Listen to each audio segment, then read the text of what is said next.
In the 41st millennium, sanity is a currency that has long been devalued by the hyperinflation of horror. The galaxy is a screaming mouth, its throat choked with the ashes of martyrs and the blood of the innocent. Here, the laws of physics are usually enforced by the iron will of the machine god or the sadistic whims of the warp. When gravity fails, it is usually because a demon has willed it so. When flesh mutates, it is the touch of the ruinous powers. The citizens of the Imperium understand these terrors. They have catechisms to explain the monsters in the dark. They have prayers to ward off the evil eye. But there are things in the multiverse that do not care for your prayers, and there are madnesses that make the chaos gods look like well-adjusted bureaucrats. And if you have the stomach to witness a collision between the grim darkness of the far future and the neon-soaked insanity of a universe without rules, then smash that subscribe button and ring the bell. The Inquisition may purge the records, but we will remember. Hive Desolatum, sub-level 899. The sump districts, the air in the lower sump of Hive Desolatum tasted of copper and despair. It was a thick, humid soup of recycled breath, chemical runoff from the manufactorums above, and the omnipresent stench of corpse starch processing. To breathe here was to slowly drown in the effluvia of 1 trillion souls living atop one another, a vertical sarcophagus of steel and stone. Tybalt 7, Delta, halted his shuffle.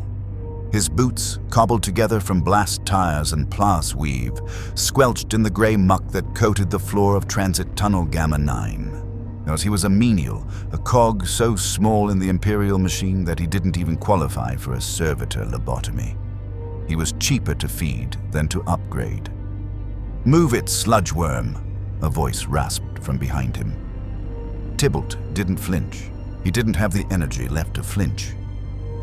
He had just finished a 20-hour shift at the coolant filtration vats, skimming toxic algae off the surface of heavy water destined for the nobles in the spire. His skin was gray, his eyes were sunken craters of exhaustion, and his soul was a withered husk. A heavy baton struck his shoulder, driving him to his knees. Pain fled, dull and distant.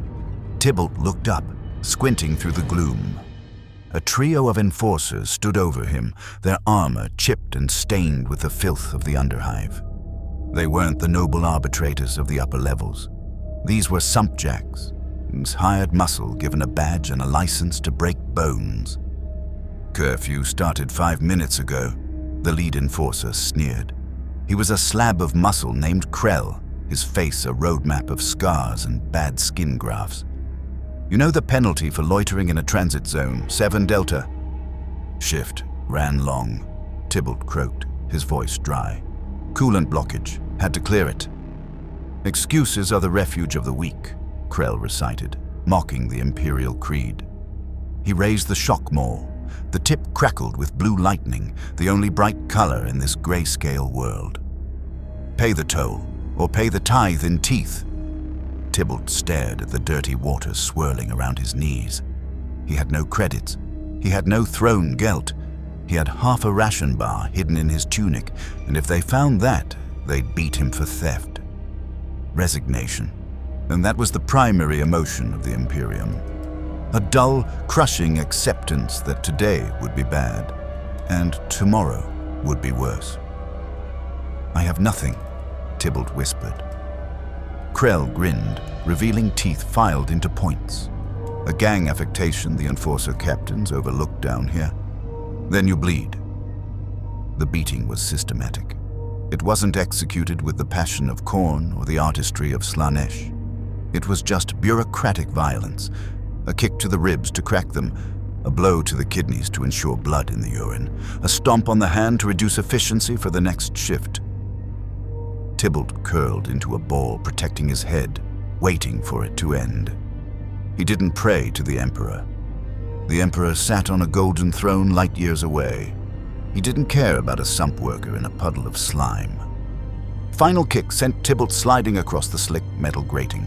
He tumbled over the edge of the walkway, falling into the drainage darkness below. "Let the rats have him," Krell's voice echoed from above, followed by coarse laughter. Tybalt fell. He hit a sloped pipe, slid through a tangle of rusted cables, and crashed into a pile of refuse in a forgotten sub-chamber. The impact knocked the wind out of him, leaving him gasping in the dark. He lay there for a long time, listening to the drip, drip, drip of toxic water. He was broken. Something inside his chest rattled when he breathed. This was it. He would die here, and his body would be dissolved by the sump acids, reclaimed into the water supply to be drunk by the very men who killed him. The circle of life in the 41st millennium. "I hate them," a voice whispered in his mind. Not a warp whisper, not the oily seduction of demons. It was his own voice, but louder. "I hate this city. I hate the rain. I hate the gray. I want to scream." Tybalt pushed himself up, his hand grasping at the trash around him for leverage. His fingers brushed against something hard, something smooth. It wasn't metal. Metal in the underhive was pitted, rusted, cold. This felt warm, organic, yet polished. He pulled it from the muck. A faint, ambient phosphorescence from a leaking chem pipe overhead cast a sickly light onto the object. Tybalt wiped the sludge away. It was a mask. It was made of wood, or a material that mimicked it, adorned with a metallic strip running down the nose bridge. It was old, older than the hive, older than the Imperium. But what struck Tybalt was the color. Green. Not the radioactive green of Prometheum waste. Not the sickly green of Nurgle's rot. This was a vibrant, impossible green. A green that belonged in a jungle that hadn't existed on this world for 10,000 years. A green that screamed life in a place of death. Tybalt stared at the empty eye sockets of the mask. They seemed to stare back, wide and manic. The mouth of the mask was frozen in a mischievous grin, a stark contrast to the grimacing skulls that adorned every wall and shrine in the city. "Put it on," the urge came. It wasn't a command. It was a temptation, a dare. "What is this?"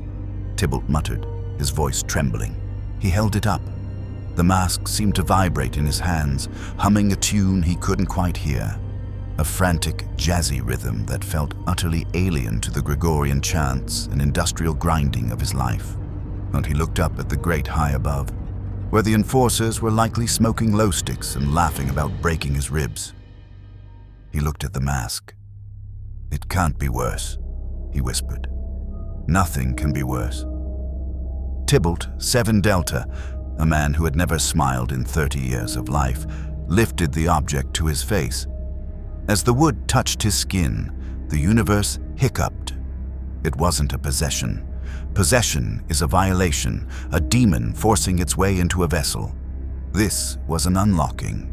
The mask didn't cover his face. It liquefied and merged with it.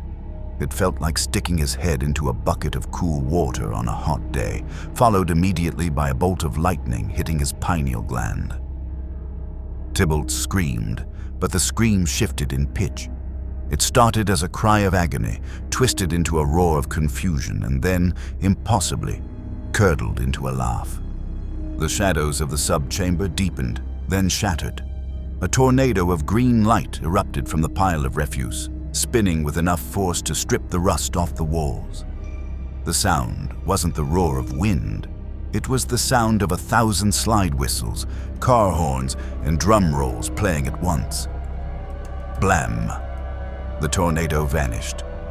Standing in the center of the chamber was not Tybalt. Tybalt was gray, hunched and broken. This figure was wearing a suit of electric, eye-searing yellow zoot cloth with a polka dot tie. He stood upright, his spine flexible as a rubber band, and his head. His head was a bald, green skull with teeth that shone like polished porcelain and eyes that were literally floating a few inches off his face, popping out of their sockets in sheer delight. The figure took a deep breath, inhaling the toxic fumes as if they were mountain air. He spun around, his legs twisting into a corkscrew before snapping back, and looked at his hands. "Smokin'," he bellowed. The word echoed up the ventilation shaft, amplified not by acoustics, but by pure narrative force. It shook the dust off the pipes 3 levels up. The entity formerly known as Tybalt reached into his pocket, a pocket that flatly did not exist on the suit a moment ago, and pulled out a mirror. He admired his reflection. My, the green one purred, his voice a smooth, manic baritone that sounded like a radio host on amphetamines. "Look at you, handsome, dashing, and green. It's not easy being green, but someone's got to do it." He tapped the mirror, and the reflection winked back independently. "Now," he said, turning his gaze upward toward the grate where the enforcers were. His grin widened, stretching past the limits of human anatomy, wrapping around the sides of his head. "I believe I was promised a beatdown, but I think it's time to renegotiate the contract." He didn't climb the ladder. He squatted down, compressing his body like a coil spring, the sound effect of a ratcheting winch audible in the air. Click, click, click, click, and then launched himself. Boing! He shot up the shaft, moving faster than a bolt round, defying gravity with a casual disregard that would have made a tech priest weep oil. Transit Tunnel, Gamma 9. Krell and his squad were just finishing their LHO sticks when the floor grate exploded. It wasn't a frag grenade explosion. It was an explosion of confetti, streamers, and balloons. Followed by a figure backflipping 10 feet into the air and landing in a perfect split. "Ta-da!" the green one announced, throwing his hands up. The enforcers stared. Their brains, conditioned for grim combat and urban suppression, stalled. They saw the yellow suit. They saw the green face. They saw the complete lack of tactical gear. "What in the Emperor's name is that?" One of the younger enforcers stammered, raising his bolt pistol. "It's a mutant," Krell roared, his training kicking in. "Open fire! Purge it!" The enforcers unleashed a hail of mass-reactive bolts. In the narrow tunnel, at this range, Tybalt should have been reduced to a fine red mist within seconds. The green one yawned, opened his mouth impossibly wide, and caught the first bolt in his teeth. He bit down. There was a small, muffled explosion inside his mouth, when smoke poured out of his ears with a sharp, whistling sound. He swallowed. Spicy. A little heavy on the propellant, though. "Need salt." The other bolts didn't hit him. He contorted his body, dodging them with fluid, boneless movements. He turned sideways and became two-dimensional, the bolts passing through the space he had occupied a nanosecond before. He limboed under a burst of fire that would have cut a dreadnought in half. "Is that all you got, boys?" the mask taunted, leaning casually on a cane that had appeared out of thin air. "I've seen better shooting from a stormtrooper, and I mean the ones in the white plastic armor, not the cool ones." Krell, enraged and terrified, charged with his shock maul. "Die, heretic!" He swung the maul with enough force to shatter concrete. The mask didn't dodge. So he stood there and let the maul hit him square in the face. Clang! The sound was like a massive church bell ringing. Krell's arms vibrated violently, the shock traveling back up his bones. The mask's face had caved in like a rubber ball, molding around the shape of the maul. He paused for a comedic beat, looking at the audience. That wasn't there, and then his face popped back out, sending the maul flying out of Krell's grip. "That's a strike!" the mask yelled. He reached behind his back and pulled out a giant, comically oversized wooden mallet.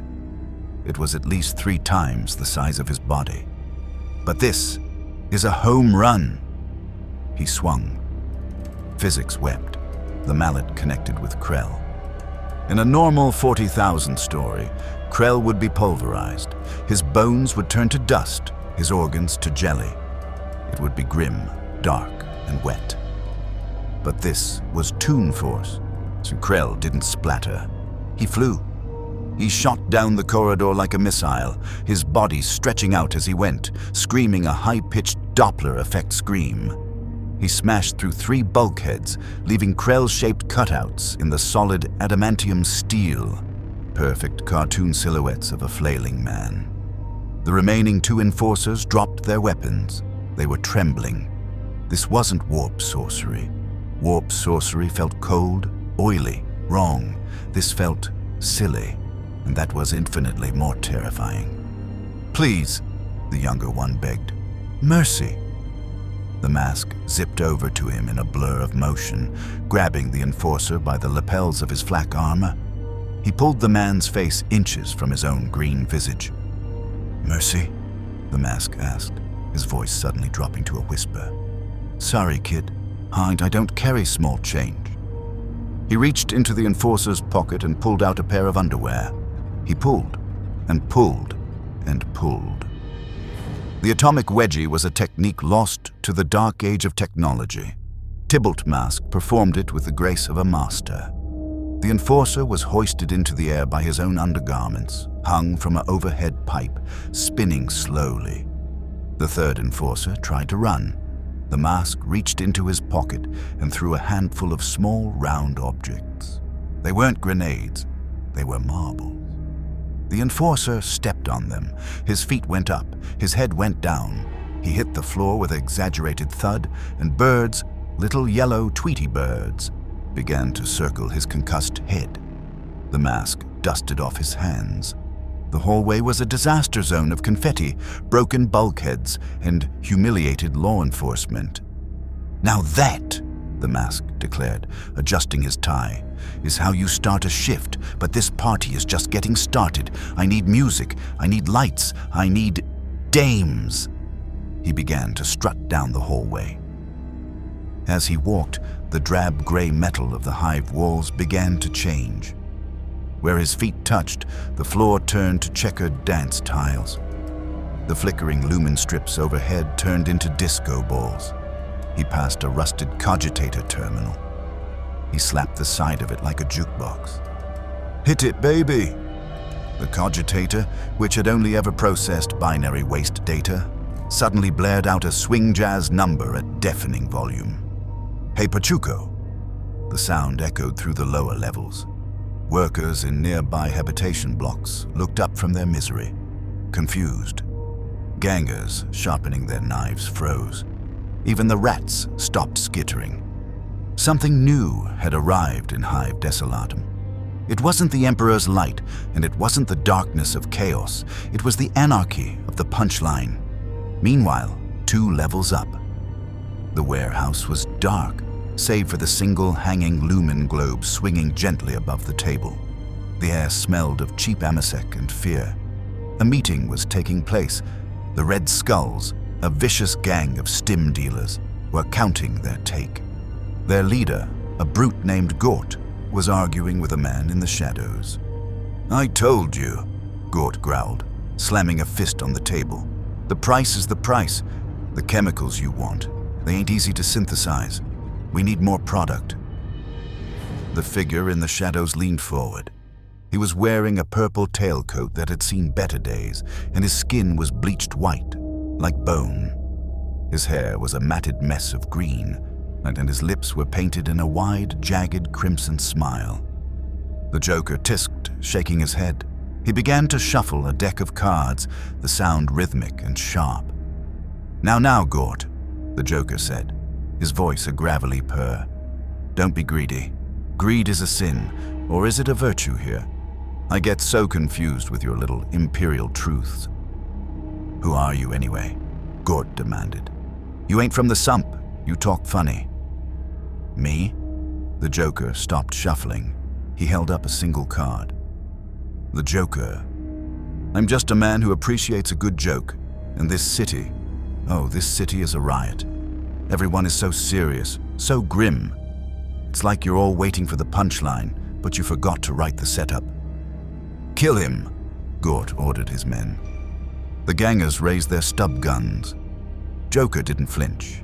He just smiled wider. "You know, I was going to show you a magic trick, but..." Suddenly, the floor beneath them vibrated. A muffled sound thumped through the plasteel. A trumpet blast? A drum solo? "What the frag is that?" a ganger asked. Joker tilted his head. His eyes, dark pits of calculated madness, narrowed slightly. He heard it. Through layers of adamantium and rockcrete, he heard a sound he hadn't heard since he fell through the rift. He heard a slide whistle. Joker's smile vanished for a split second, replaced by a look of intense curiosity. Then, the smile returned. But it was different. It wasn't the smile of a predator playing with food.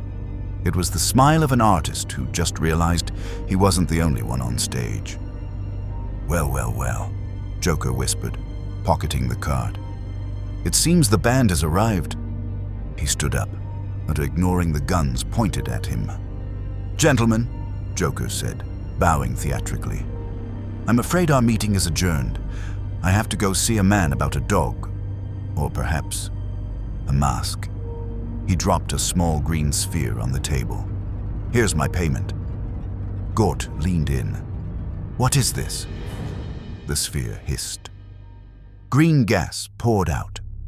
As the gangers began to choke, clutching their throats and scratching at their faces, their mouths contorting into rictus grins that snapped their jawbones, the Joker strolled out of the warehouse. He walked to the railing of the gantyway and looked down into the abyss of the lower sump. Far below, he could see flashes of unnatural light. Neon pink, electric blue, toxic green.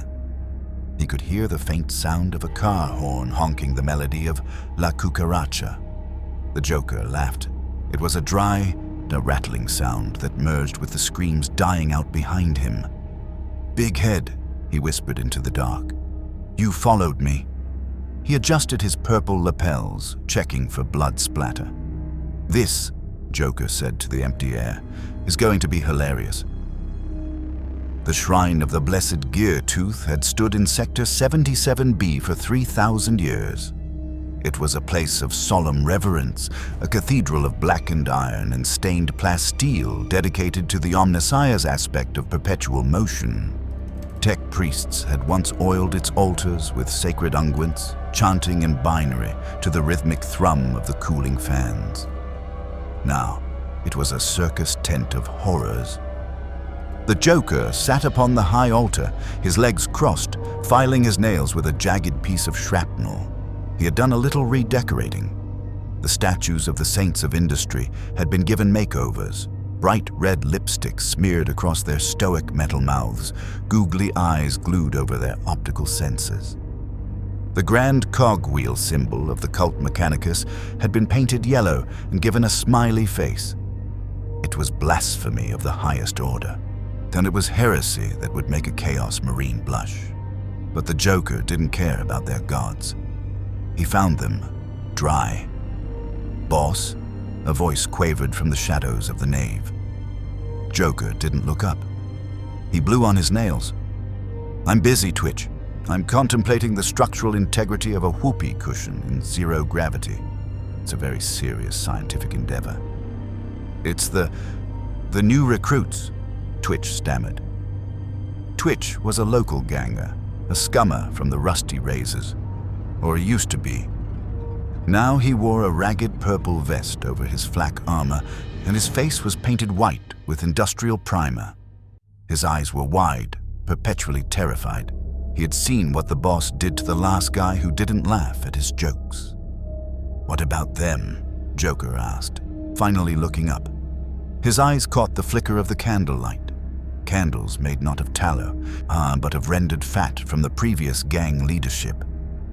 They're asking about the payment, the allow sticks, the credits." Joker sighed, a long theatrical sigh that seemed to deflate his entire body. He hopped off the altar, landing with a grace that belied his lanky frame. He walked past the rows of pews where dozens of gangers sat in silence, wearing their new uniforms. They were terrified, they were loyal. Fear was a much better currency than the throne gelt. "Payment," Joker mused, tapping his chin. "It's always about the stuff, isn't it? Never about the art. In Gotham, the henchmen at least had a union. Here, it's just, feed me corpse starch, boss. Don't let the arbitrators execute me, boss." He approached the huddled group of new recruits near the heavy blast doors. They shrank back. These were hard men, the killers who had slit throats for a pair of boots. But there was something about the Joker, a wrongness. He didn't smell like the Underhive. He smelled of chemicals that didn't exist in the Imperium's periodic table. He smelled of ozone and violets and old blood. "You boys want to get paid?" Joker asked, flashing his yellowed teeth. "Yes, sir," the biggest one grunted. "Well," Joker reached into his coat, "I suppose I can give you an advance." He pulled out a handful of flowers. Plastic flowers. Bright, garish daisies that looked ridiculous against the backdrop of gothic grimdarkness. "Pick one," Joker offered. The ganger hesitated, then reached out and took a flower. "Smell it," Joker commanded. "It's a rare species. Florus mortis, very exclusive." The ganger sniffed. A stream of acid shot from the center of the flower, hitting the man directly in the eyes. He screamed. It was a wet, gurgling scream as his face began to dissolve. The other recruits scrambled back, shouting, raising their weapons but too afraid to fire. Joker laughed. He threw his head back and laughed, the sound bouncing off the vaulted ceiling, mixing with the screams of the dying man. "Oh, lighten up," Joker chuckled, wiping a tear from his eye. "He's not dead." Well, he is now, but for a second there, he was really surprised. That's the value of comedy, boys. The element of surprise. He turned to the trembling survivors. "Now, does anyone else have questions about the payroll department?" Silence. "Good. Now turn on the TV. I want to see what the neighbors are up to." Twitch rushed to the comms console. He hammered the activation rune. A wall of monitors flickered to life. And these were stolen feeds, tapped directly into the Hive's surveillance grid. Usually they showed shift rotations, execution schedules, and sermons from the ecclesiarchy. Today, every channel was screaming red. Alert, Sector 899. Mutant uprising. Level, extremists. The grainy picked feeds showed chaos, not the usual riots or food shortages. This was different. Joker watched, his eyes narrowing. On the screen, a Chimera APC, a tank designed to crush rebellions under its treads, was bouncing. Literally bouncing. It was hopping down the street like a low rider, its suspension groaning. Standing on top of the turret was a figure in a yellow suit. "Zoom in," Joker ordered. His voice had lost its playfulness. It was sharp, surgical. The image pixelated, then clarified. The green one was dancing. He was holding a las cannon, not firing it, but using it as a microphone stand. He was singing to a crowd of horrified citizens who were fleeing for their lives. "Can't touch this." The audio feed crackled.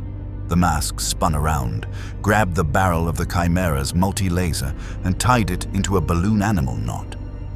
The weapon fired, and the laser beam came out in the shape of a poodle. Joker stared. He walked closer to the screen, placing a gloved hand on the glass. "No," he whispered. "It can't be." He watched as the mask reached into his pocket and pulled out a giant alarm clock. The mask held it up to the tank commander's face. The alarm rang, loud enough to distort the audio pickup, and the tank commander's head exploded.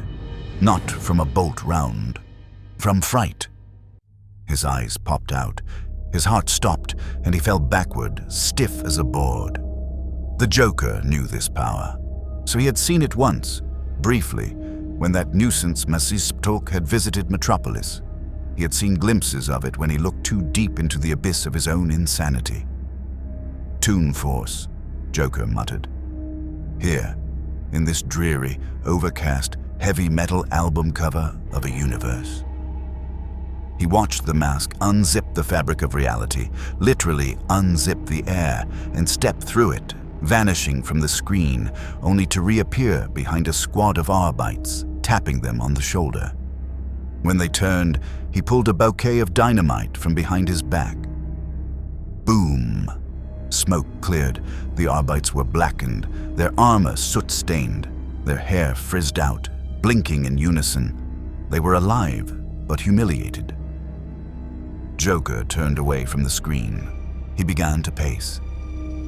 "This is a problem," he said to the room. "Do you see this? This isn't art. This is slapstick." He kicked a pew, denting the iron. "I've spent weeks here," Joker ranted, gesturing wildly. "Weeks, carefully cultivating a reputation, synthesizing fear toxins from the local fungi, learning the intricacies of high Gothic just so I can make puns that only I understand. I'm building a masterpiece of terror, a critique of this fascistic, corpse-worshipping society." He pointed a finger at the screen, where the mask was currently using a street lamp as a pogo stick. "And then he shows up, with his props, and his silly voices, and his green." Joker grabbed a servitor's skull that was floating nearby, hovering with a tray of drinks. He crushed it in his hand, wires sparking. "He's stealing my spotlight," Joker hissed. "He's taking the stage, and he's playing to the lowest common denominator." Twitch stepped forward, trembling.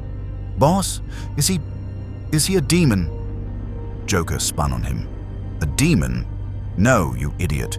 Demons are boring. Blood for the blood god. Skulls for the skull throne. It's all so repetitive.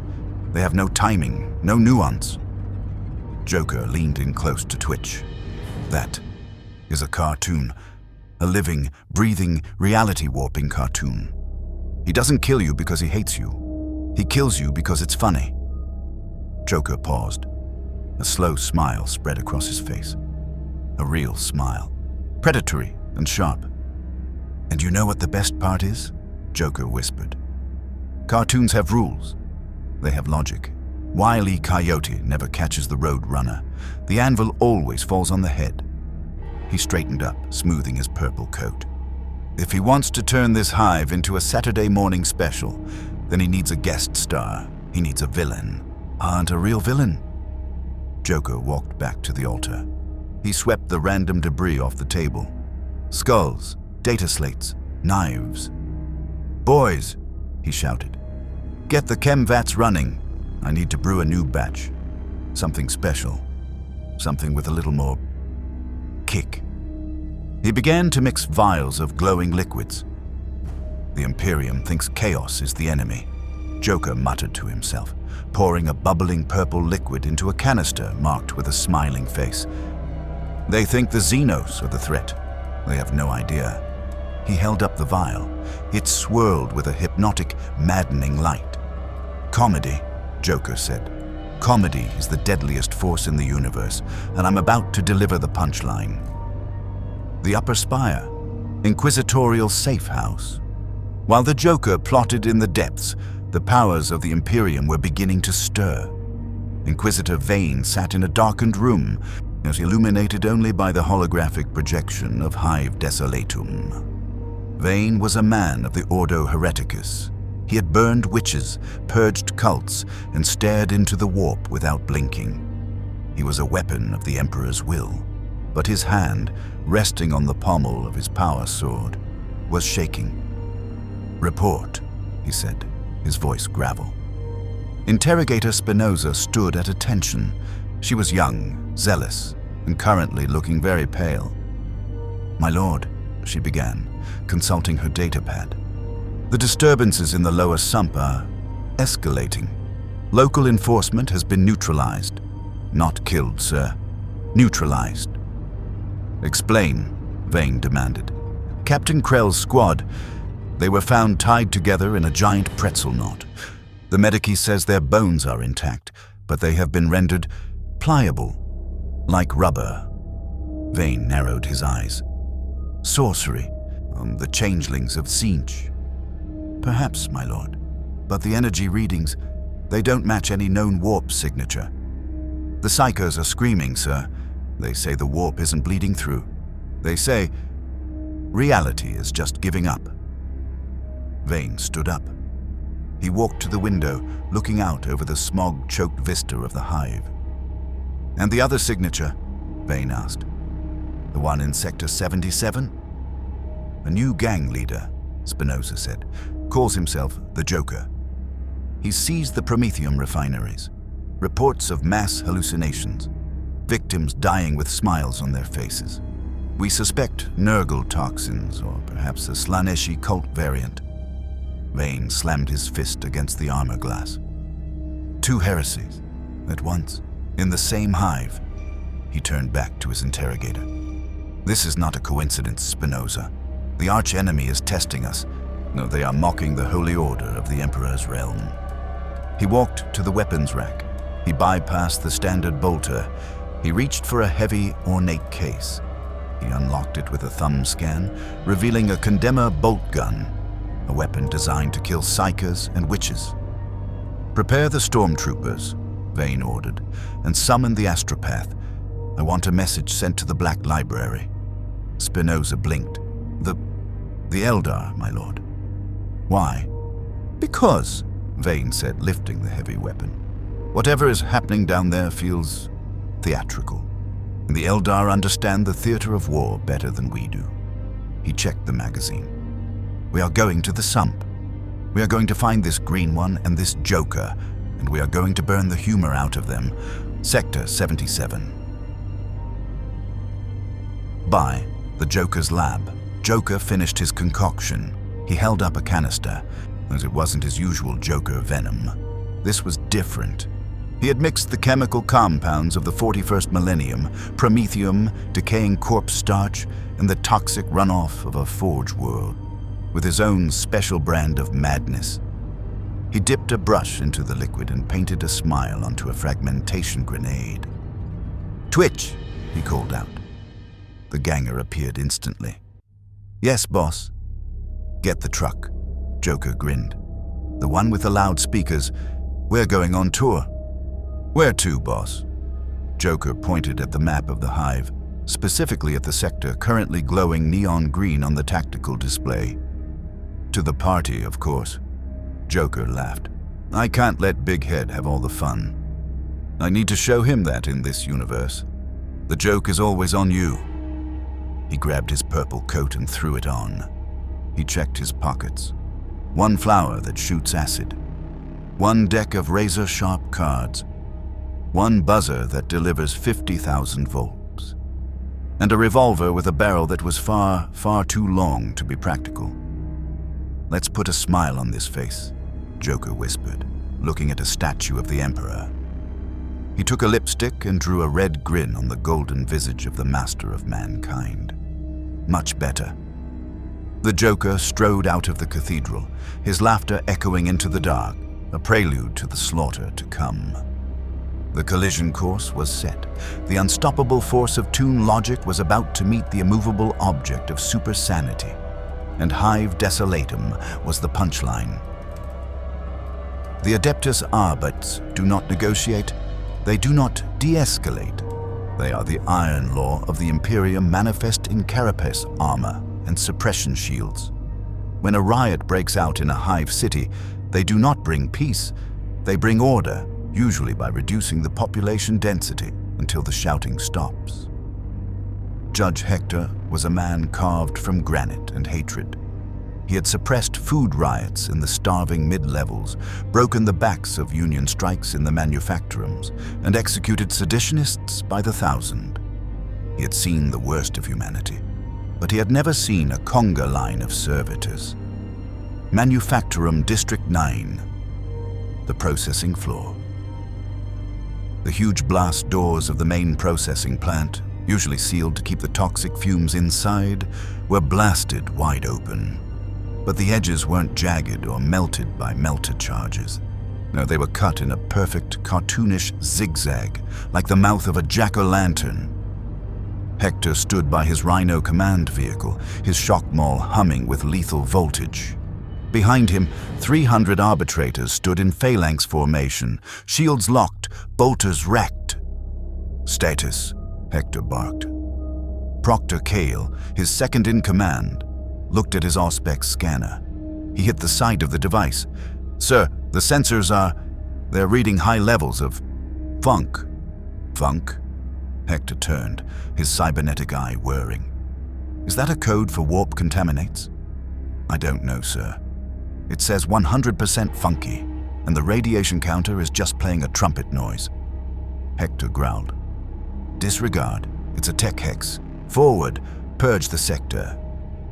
The phalanx marched. Stomp, stomp, stomp. The rhythmic thud of jack boots on steel usually heralded the end of resistance. And they entered the manufactorum. It should have been a dark, oily hellscape of grinding gears and screaming pistons. Instead, it was bright. Too bright. The vast assembly lines, usually carrying artillery shells, were now carrying giant, fruit-filled hats. The pistons weren't hissing steam, they were blowing bubbles. The smog that usually coated the ceiling had been replaced by pink clouds that rained. Hector held out a gloved hand. Glitter? And there, in the center of the madness, atop the main drive turbine, was the suspect. The green one. He was wearing a tuxedo made of shimmering blue sequin cloth. He held a microphone that looked suspiciously like a stolen Mastervox unit. Behind him, a band of servitors, their lobotomized brains apparently rewired, were playing brass instruments, till a heavy bolter servitor was using his ammunition belt as a xylophone. "Check, check, 1, 2. The mask's voice boomed, overriding the comms beads of every Arbits in the room. "Is this thing on? Hello, Hive Desolatum. Are you ready to rumble?" "Target acquired," Hector roared. "Open fire. Pattern Delta kill." 300 bolters raised in unison, the air filled with the roar of mass-reactive explosive rounds. It was a wall of death, enough to level a building. The mask didn't run. He looked at the incoming wall of fire, his eyes popping out of his head with the sound of a submarine dive alarm. "Awooga." "Yikes!" he screamed. He reached into his pocket and pulled out a small, dainty umbrella. He opened it. The bolter rounds, armor-piercing, diamond-tipped missiles designed to penetrate ceramite, hit the umbrella. Ping, ping, plink, pong. And they didn't explode. They bounced off. They bounced off and landed on the floor, transforming into innocent objects upon impact. One round became a bouncing ball, another became a rubber duck. A third turned into a wind-up set of chattering teeth that scurried toward the nearest Arbitrators and bit him on the ankle. "Hold fire!" Hector screamed, confusion warring with rage. "What is this sorcery?" The mask closed the umbrella and twirled it. "Sorcery? No, my grim little friend. It's showbiz." He leaped from the turbine, floating through the air as if gravity was merely a suggestion he had chosen to ignore. He landed directly in front of the phalanx. "You guys are so stiff," the mask critiqued, walking down the line of shield-bearing officers like a drill sergeant. "Look at these frowns. This is a party. Turn that frown upside down." He reached out to an arbitrator. He grabbed the man's face, the helmet, the rebreather, the flesh underneath, and physically twisted it. The arbitrator screamed, but the scream was muffled. When the mask let go, the man's helmet was twisted into a permanent metal grin. The arbitrator stumbled back, clutching his face, his balance center completely overthrown by the warping of his own anatomy. "That's better," the mask laughed. "Suppression team, crush him," Hector ordered. 10 arbitrators with heavy shock shields charged. They slammed into the mask, pinning him against a support pillar. They pressed with the weight of hydraulic assist armor. "Squeeze him," Hector shouted. "Squeeze him until he pops." They pushed. There was a sound of air escaping. Pfft. The arbitrators looked at each other, but they stepped back. The mask was gone. In his place was a flat, two-dimensional green piece of paper stuck to the pillar. It fluttered in the breeze. As Hector watched, the paper peeled itself off the pillar. It folded itself, first into a crane, then into a boat. Then it popped back into 3 dimensions with a wet schloop sound. The mask was back, but now he was wearing a judge's wig and holding a gavel the size of a battle tank. "Order in the court," the mask bellowed. "I find the defendants guilty of being boring." He slammed the gavel. The shockwave didn't break bones. It broke physics. The floor beneath the suppression team turned into a trampoline. The 10 armored men were launched into the air, flailing. They hit the ceiling, which had suddenly become sticky flypaper. They hung there, dangling by their boots and backsides, struggling uselessly. "Contempt of court," the mask shouted, pointing at Hector. Hector charged. He was a veteran of 100 wars. He didn't fear tricks. He activated his power maul, the disruption field crackling with blue energy capable of tearing apart molecular bonds. "Die, witch!" Hector swung for the head. The mask's head spun on his neck like a top, letting the maul pass through the blur. "You missed!" the mask taunted. Hector swung again, a backhand. The mask's torso separated from his legs, hovering in the air to let the blow pass beneath, then reattached with a click. "Strike two!" Hector roared, thrusting the maul into the mask's stomach. It connected, but instead of tearing through flesh, the stomach stretched. It stretched back and back and back, absorbing the blow like a rubber sheet. The mask looked at Hector, checked an invisible wristwatch, and grinned. "Boing," he whispered. The stomach snapped back. The kinetic energy was reversed with 100% efficiency. Hector was launched backward. He flew through the air, past his men, past the rhino, and smashed through the brick wall of the manufactorum, leaving a judge-shaped hole. Silence fell over the remaining arbitrators. The mask dusted off his tuxedo. "Rough crowd," he muttered. "Maybe I need to spice things up. Hey, maestro, give me a mambo."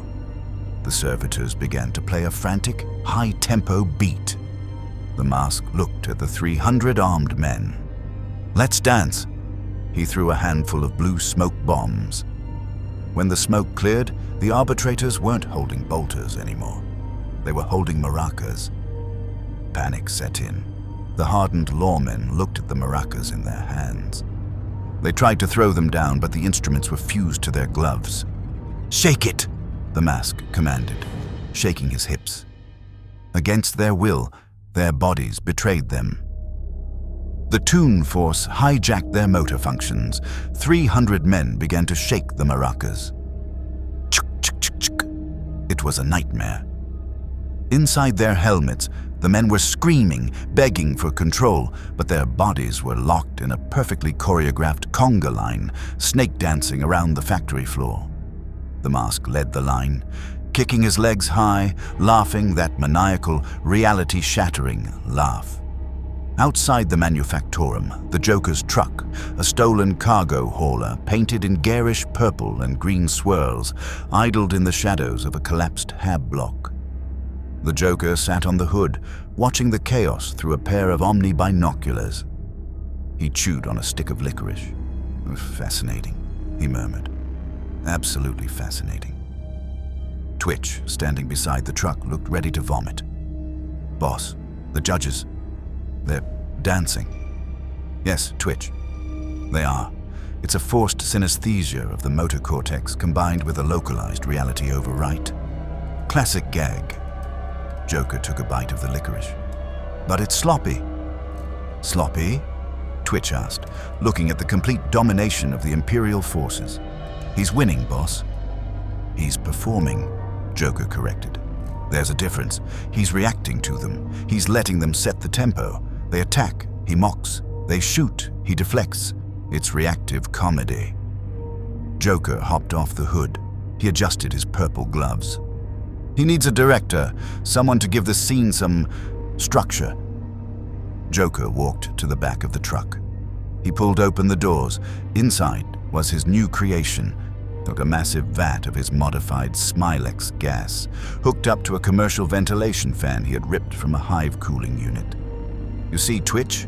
Joker said, patting the metal tank. "Big head over there is working with tune force. It's powerful.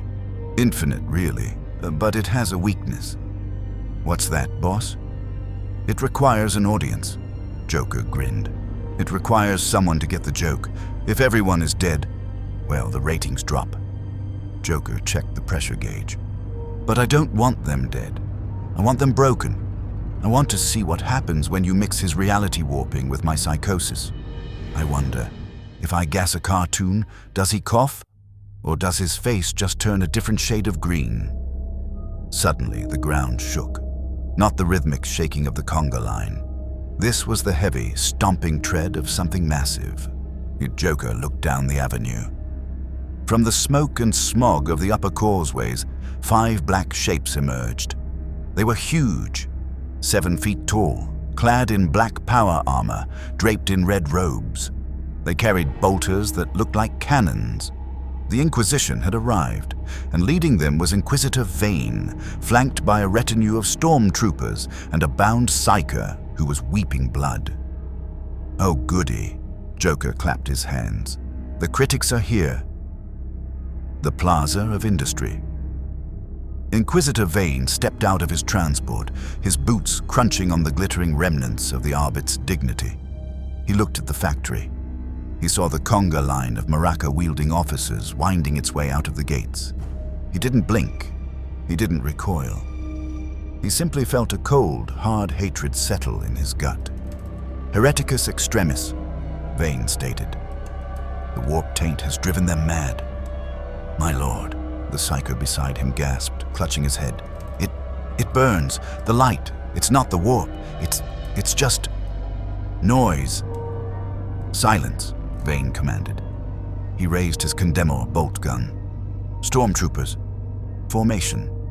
Anything that dances, dies." The stormtroopers, elite killers trained in the Schola Progenium, raised their hotshot volley guns. They didn't panic like the Arbites. They were lobotomized against fear. "Target the Green Alpha," Vane ordered. The mask was currently spinning Judge Proctor Kale on his finger like a basketball. He saw the new arrivals. "Oh, guests!" The mask dropped the judge, who bounced. "And you brought the Heavy Metal Fan Club. I love the outfits. Very gothic chic." Vane didn't engage in banter. Fire." A volley of high-energy laser fire slashed through the air. These weren't solid projectiles. You couldn't catch them with teeth. You couldn't bounce them with an umbrella. The mask's eyes widened. He grabbed the nearest object, a hapless arbitrator from the conga line, and held him up as a shield. "Sst." The arbitrator was vaporized. The mask looked at the pile of ash in his hands. He looked at Vane. The grin vanished for a split second. "Hey," the mask shouted. "That's not sporting. You ruined his solo." "I will ruin your soul, demon," Vane intoned, racking the slide of his bolt gun. "I am the fire that burns away the shadow." The mask narrowed his eyes. The playful bounce left his stance. The air around him darkened. The bright, cartoony colors of the factory began to dim, replaced by a sinister, twilight hue. Tybalt, and buried deep inside the mask, felt a surge of genuine anger. These men, they were the same ones who starved him, who beat him, who killed 7 Delta. Kill them, Tybalt thought. Stop playing. Kill them. The mask's smile shifted. It became jagged. Too many teeth. "You want fire?" the mask hissed. His voice wasn't a radio host anymore. It was a growl. "I've got a burning sensation for you." He reached into his throat. He reached deep. He grabbed something inside his own gullet and pulled. He pulled out a flamethrower, but not just a flamethrower. It was a dragon's head, made of brass and scales, connected to a tank on his back that pulsed like a heart. "Dracaris!" the mask screamed. He pulled the trigger, but instead of fire, a stream of spicy salsa shot out. The mask paused. He looked at the nozzle. "Mild?" "I bought mild," Vane fired. The Condemnor bolt, a stake imbued with anti-psychic runic script, struck the mask in the chest. It didn't bounce. It stuck. The mask staggered back. He looked down at the silver stake protruding from his yellow tuxedo. He touched it. "Oh," he said. "That actually stung." The connection to the Toon Force flickered. The anti-psychic properties of the bolt were disrupting the link between the mask and the warp paradox that fueled it. Vane advanced.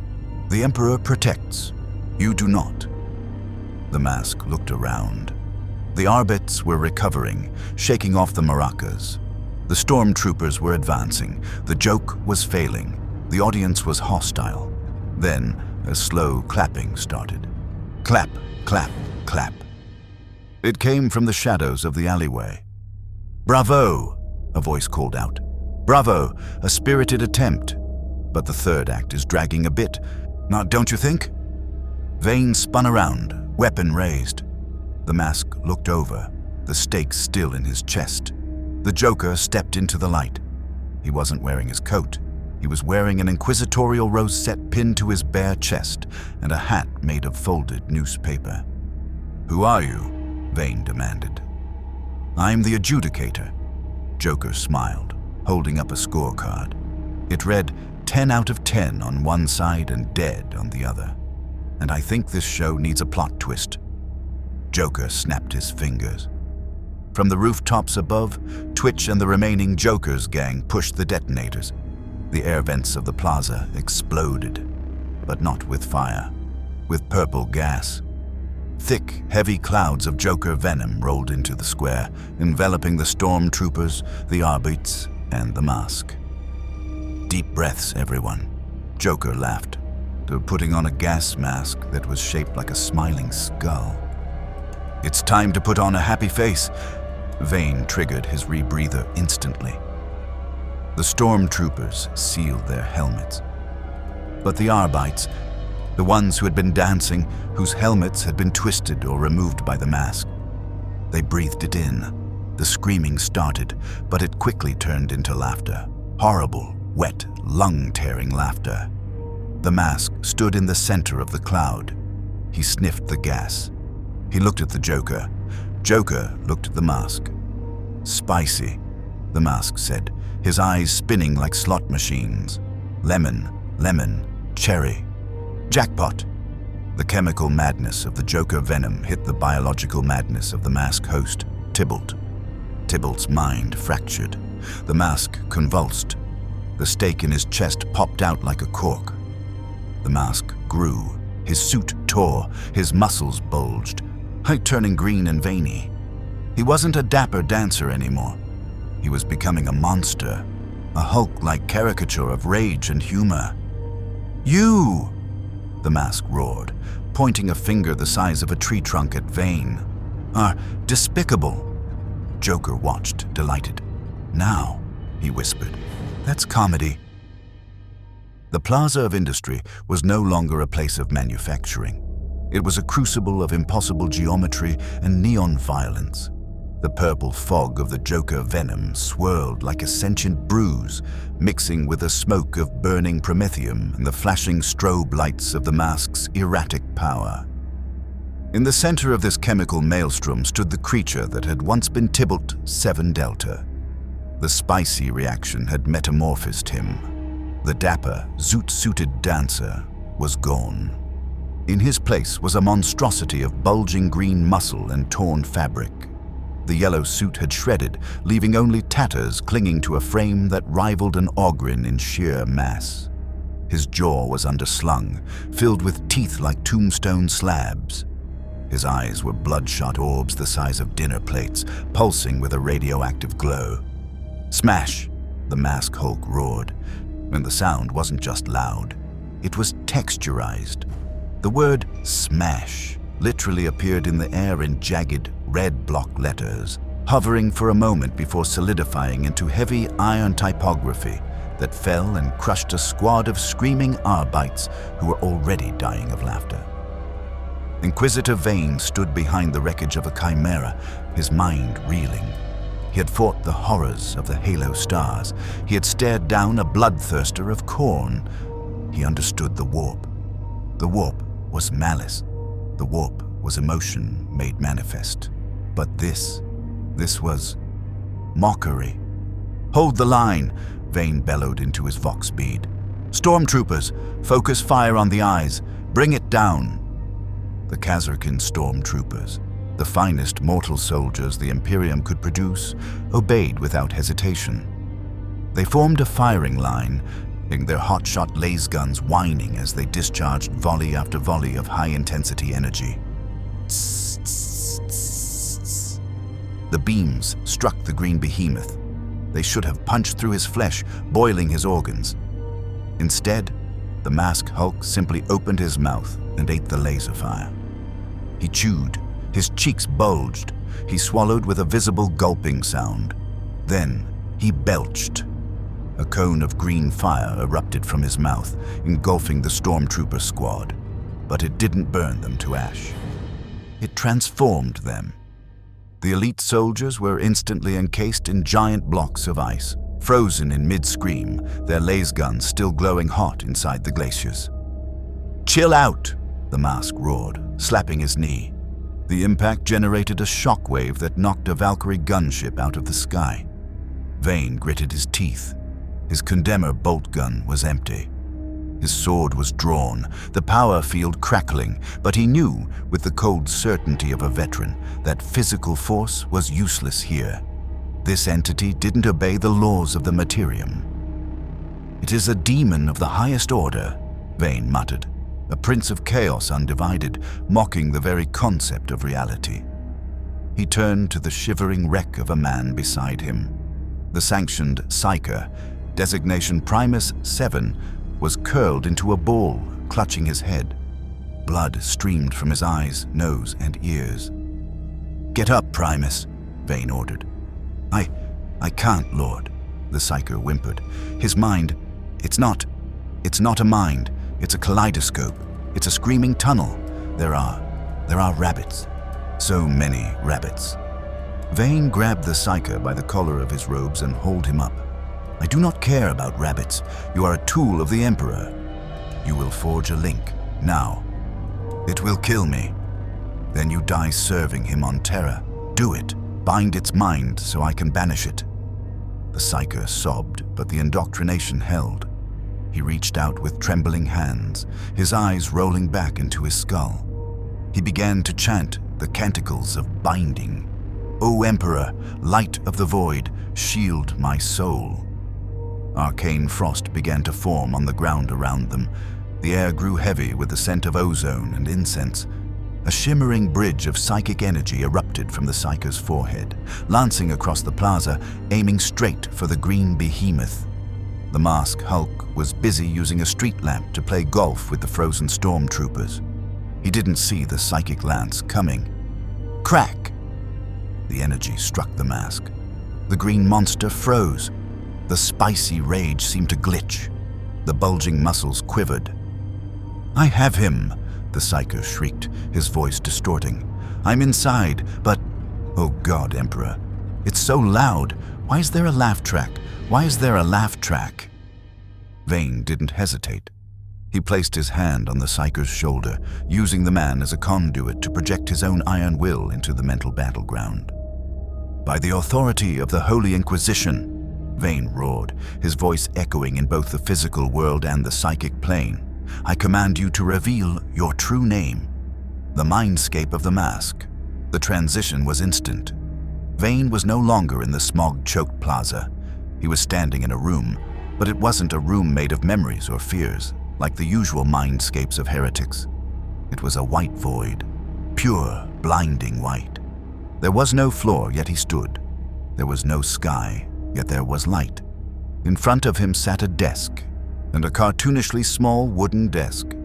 Sitting behind it was not the Hulk monster, nor the zoot-suited dancer.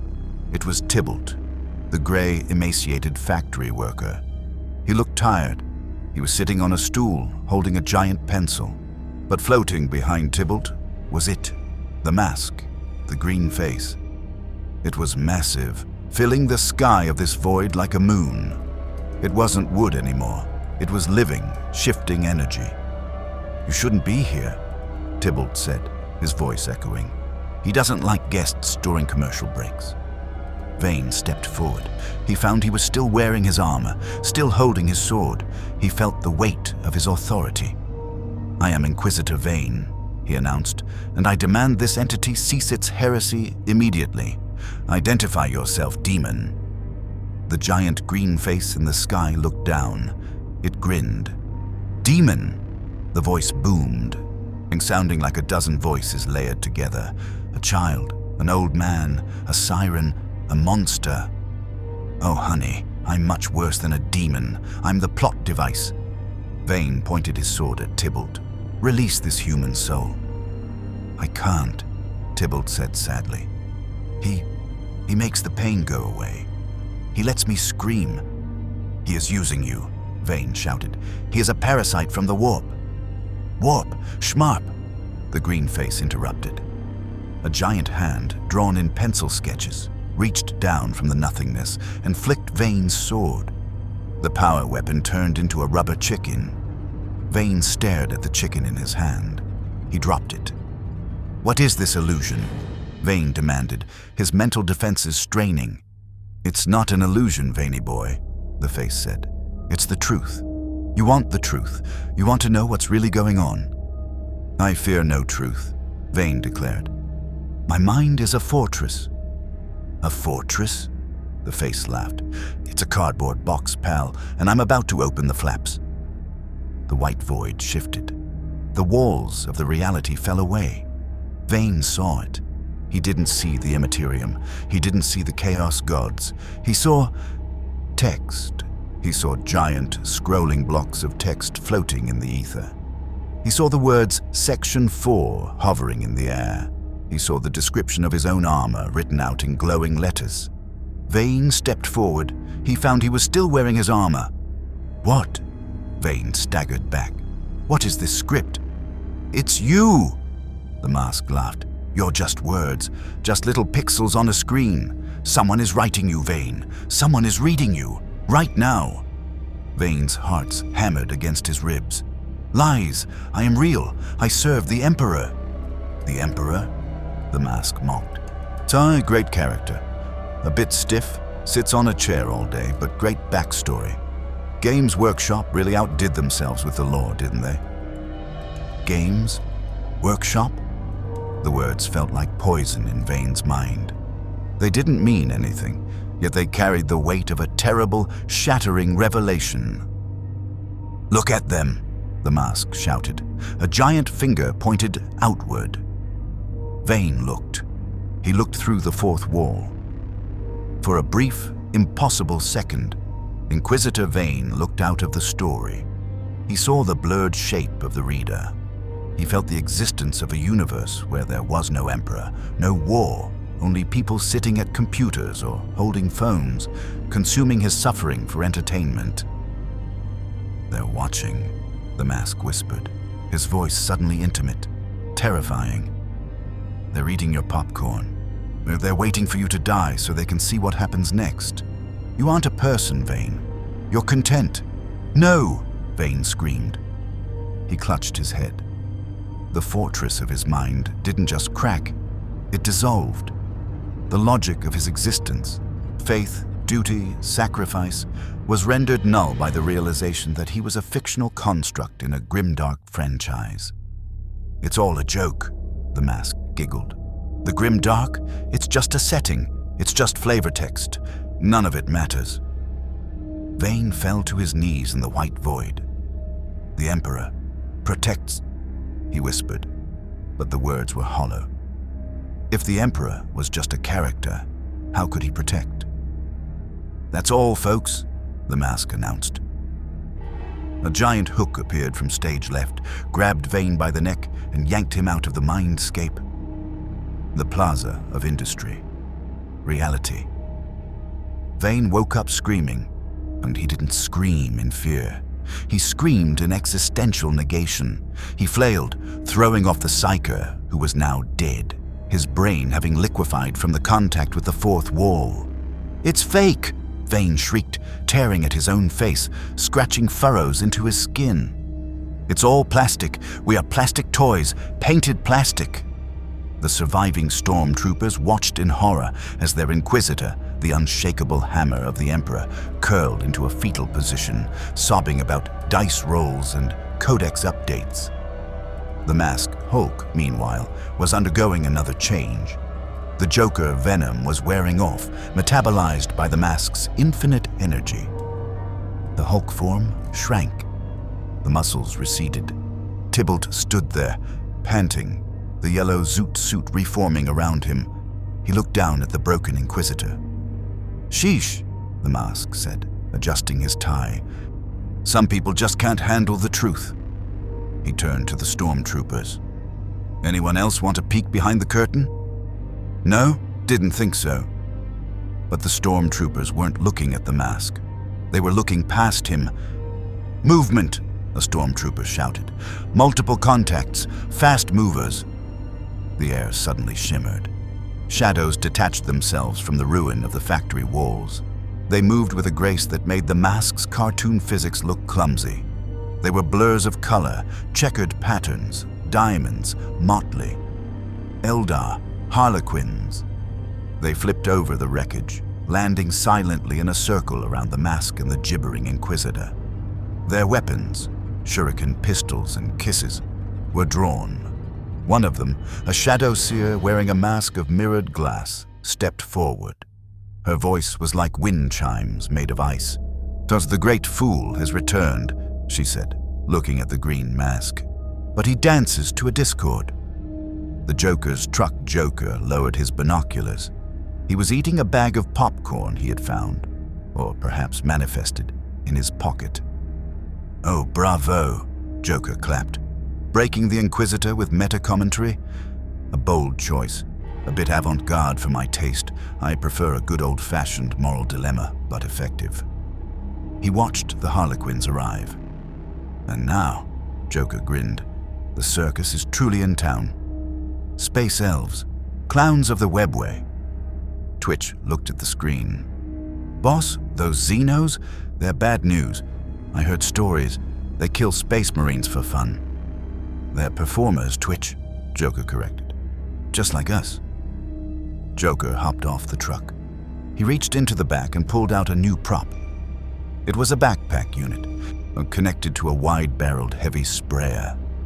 "What's that, boss?" "Agrochemical defoliant," Joker lied smoothly. "Mixed with a little party favor." He strapped it on. "The mask thinks he owns the genre of comedy in this universe," Joker said, checking the pressure. "But the Eldar, they worship a laughing god.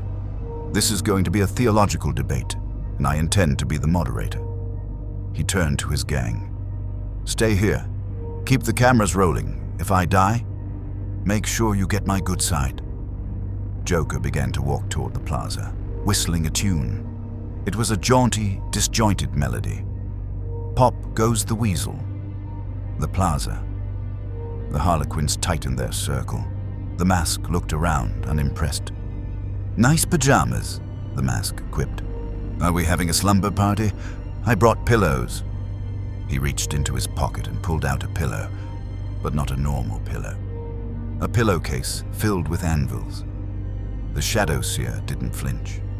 "You bear the visage of the Lost One. But you are a Monkey. You are unworthy." "Everyone's a critic," the mask sighed. "Surrender the artifact," the Shadow Seer commanded. "It belongs to the Black Library. It is a tear of Segarak, shed when he mocked the birth of Slanesh." "Slanesh?" The mask scratched his green head. "Is that the one with the tentacles? I dated her sister. Kinda clingy." "Blasphemy," a troop master hissed. He lunged, his power sword a blur of motion meant to decapitate. The mask didn't dodge. He just removed his head and held it in his hand. The sword sliced through empty air. "A little off the top?" the mask's disembodied head asked. But the Harlequins were fast, faster than enforcers, faster than space marines. And as the mask mocked the troop master, a death jester fired a shrieker cannon from the flank. The shuriken round, coated in neurotoxins that caused bones to explode, hit the mask in the leg. The mask howled. "Ow, my leg! My beautiful dancing leg!" He hopped around. The leg swelled up, turning purple, then burst with a wet pop, releasing a swarm of butterflies. The Harlequins paused. This chaotic energy. It was familiar, yet alien. It was the warp, but untreated. Raw. It is not of the warp, the Shadow Seer realized. It is of the absurd. "Interrupting cow, say what?" a voice called out from the smoke. The Harlequins spun around. The Joker stood there, wearing his purple coat, his green hair slicked back. He was holding a white flag. "Moo!" Joker screamed, squeezing a rubber chicken. The Harlequins stared at him. To them, he looked wrong. His soul didn't shine like a human's. It was a black void, a sinkhole of malice that laughed back at the universe. "Greetings, fellow artists," Joker bowed. "I couldn't help but notice you're trying to kill my co-star. I can't allow that. Not yet." "You are nothing," the Troopmaster sneered. "A human madman." "Madness is like gravity," Joker said, his hand drifting toward the trigger of his sprayer. "All it takes is a little push." He squeezed the trigger. A jet of liquid sprayed out. It wasn't acid. It wasn't toxin. It was glue. Super adhesive, industrial grade, instant set glue. It coated the Harlequins. It coated the ground. It coated the mask. "Sticky situation," Joker laughed. The Harlequins, reliant on speed and agility, found their feet fused to the rockcrete. They struggled, their hollow suits flickering. The mask looked down at his shoes. "Hey, these are rentals." Joker walked into the center of the frozen battlefield. He stood between the reality-warping cartoon and the deadly warrior clowns. "Now," Joker grinned, pulling a deck of cards from his sleeve. "Who wants to see a magic trick?" Inquisitor Vane, still rocking back and forth on the ground, muttered into the dirt. "It's all a joke. It's all a joke." Joker looked down at the broken Inquisitor and winked. "Exactly, my friend. And I'm the only one who knows the punchline." The glue was a problem, but for the servants of the laughing god, problems were merely setups for a punchline they hadn't yet delivered. The plaza of industry was a tableau of the absurd. The ground was coated in a thick, translucent layer of Joker's industrial adhesive, trapping the feet of the deadliest warriors in the galaxy. In the center, a green-headed cartoon character was checking his watch, which was drawn on his wrist in marker, while a clown-faced maniac shuffled a deck of cards with the casual arrogance of a god. The Troopmaster, a warrior known as Silandri of the Veiled Woe, did not panic. Panic was for the Mon Key. Panic was for creatures who believed that death was the end. For a Harlequin, death was simply the final bow. "A sticky stage," Silandri murmured, his voice projected through the mask of a weeping daemon. "How droll." He looked at his feet. The boots of his hollow suit were fused to the rockcrete. A normal warrior would try to pull free. A space marine would rip the concrete up. Silandri simply deactivated his boots. With a mental command, the intricate mesh armor of his footwear dissolved, the psycho-reactive material flowing back up his legs like mercury. He stepped out of the glue with bare, elegant feet that shimmered with a protective force field. "The play continues," Silandri announced. Around him, the rest of the troop followed suit. The Death Jester, standing atop a pile of rubble, didn't even bother with his boots. He activated his flip belt, reversing his personal gravity. He floated upward, the glue stretching into long, gooey strings before snapping.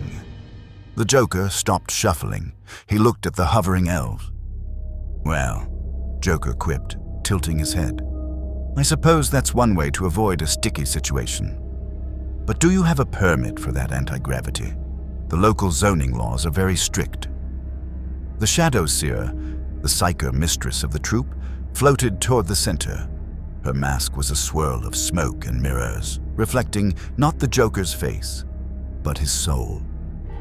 And what she saw made her pause. Usually, when she looked at a human, she saw a flicker of light, a soul struggling against the dark. When she looked at a servant of chaos, she saw a rotting sore. When she looked at the Joker, she saw a kaleidoscope. She saw a labyrinth with no exit. She saw a man who had stared into the abyss, and the abyss had blinked first. "You are not of this play," the Shadow Seer intoned, her voice echoing inside the Joker's mind. You are an unscripted extra." "Extra?" Joker placed a hand on his chest, feigning hurt. "Madame, I'm the director. I'm the auteur of this little tragedy." He pointed a finger at the mask, who was currently trying to scrape the glue off his rental shoes with a spatula. "And he," Joker said, "is the special effect." The Shadow Seer turned her gaze to the mask. The green one looked up, saw the floating Eldar, and his eyes turned into hearts. Thump, thump, thump, thump. The sound of a beating heart amplified over the plaza, shaking the dust off the buildings. "Hello, nurse?" The mask howled, his tongue unrolling like a red carpet, literally unrolling across the plaza until it touched the Shadow Seer's hovering toes. The Shadow Seer did not find this amusing. "It is the tear of Segarak," she whispered to her troop. "But it has been corrupted by the crude imagination of a primitive. It is channeling the great jests through the filter of a cartoon." "Seize it," the troop master commanded. "Cut the host from the artifact." The Harlequins moved. They didn't charge. They flowed. It was a blur of prismatic color, a dance of death faster than the human eye could track. The Solitaire, a warrior without a soul who played the role of Slanesh in their ritual dances, vanished. He didn't teleport. He simply moved faster than light's ability to reflect him. Zaiti. A monofilament wire, sharp enough to cut through an atom, lashed out at the mask's neck. The mask was busy whistling at the Shadow Seer. He didn't see the attack. The wire struck his neck. It should have severed his head cleanly, cauterizing the wound instantly. Instead, the mask's neck stretched. It had stretched like warm taffy, the wire pulling it 5 feet to the right, but failing to cut the skin. The Solitaire reappeared, momentum carrying him past. He looked at his weapon. The wire was tied in a bow. "Kinky," the mask said, his head snapping back into place with a wobble-wobble sound. "But I don't kiss on the first date." The Death Jester opened fire from above. The Shrieker cannon roared. The bio-explosive rounds rained down on the mask. The mask reached into his pocket and pulled out a baseball bat. Crack, crack, crack. He hit the rounds back. Not random deflections, he hit them back with perfect aim. One round flew back and hit the Death Jester's weapon, jamming the barrel. Another hit a gargoyle on a nearby building, blowing its stone head off. The third round turned into a homing pigeon and flew away. "Duh, batter up," the mask cheered. "Who's pitching next?" The troop master descended. He wielded a Harlequin's kiss, a punch dagger capable of unraveling a victim's insides into liquid soup. He struck the mask in the chest. Squelch, the blade entered. The mask looked down at his chest. He looked at the troop master. "Is that a Harlequin's kiss in your pocket, or are you just happy to see me?" The mask grabbed the troop master's wrist. "Let me show you a real kiss." The mask puckered up. His lips expanded to the size of a tire. He planted a wet, slobbering smooch on the troop master's mask. Smooch. The sound was deafening. Lipstick marks appeared on the troop master's faceplate. But more than that, the dignity of the Eldar warrior was shattered. The troop master stumbled back, wiping frantically at his helm, his combat rhythm broken by the sheer indignity of the assault. Joker watched from the sidelines, leaning against a pile of frozen stormtroopers. He was taking notes on a datapad. "Physical attacks, ineffective," Joker muttered. "Lethality, 0. Humiliation factor, high. Note, do not let him kiss me." He watched as the Shadow Seer floated forward. She realized that blades and bullets were useless. She switched to the domain of the mind. She reached out with her psychic power, weaving a hallucination of pure terror. She reached into the mask's mind, or rather, Tybalt's mind, and pulled out his deepest fears. To Tybalt, the plaza vanished. Suddenly, he was back in the factory. The conveyor belts were running. The foreman was screaming. The quota was unmet. The crusher was coming down. The mask stopped dancing. He froze. The green light dimmed. "No," the mask whispered, his voice sounding like Tybalt's. No more shift. No more quotas. The Shadow Seer pressed the advantage. You are small, she whispered into his mind. You are nothing. You're a cog. Return to the gray. Return to the silence. The yellow suit began to fade. The bright colors washed out.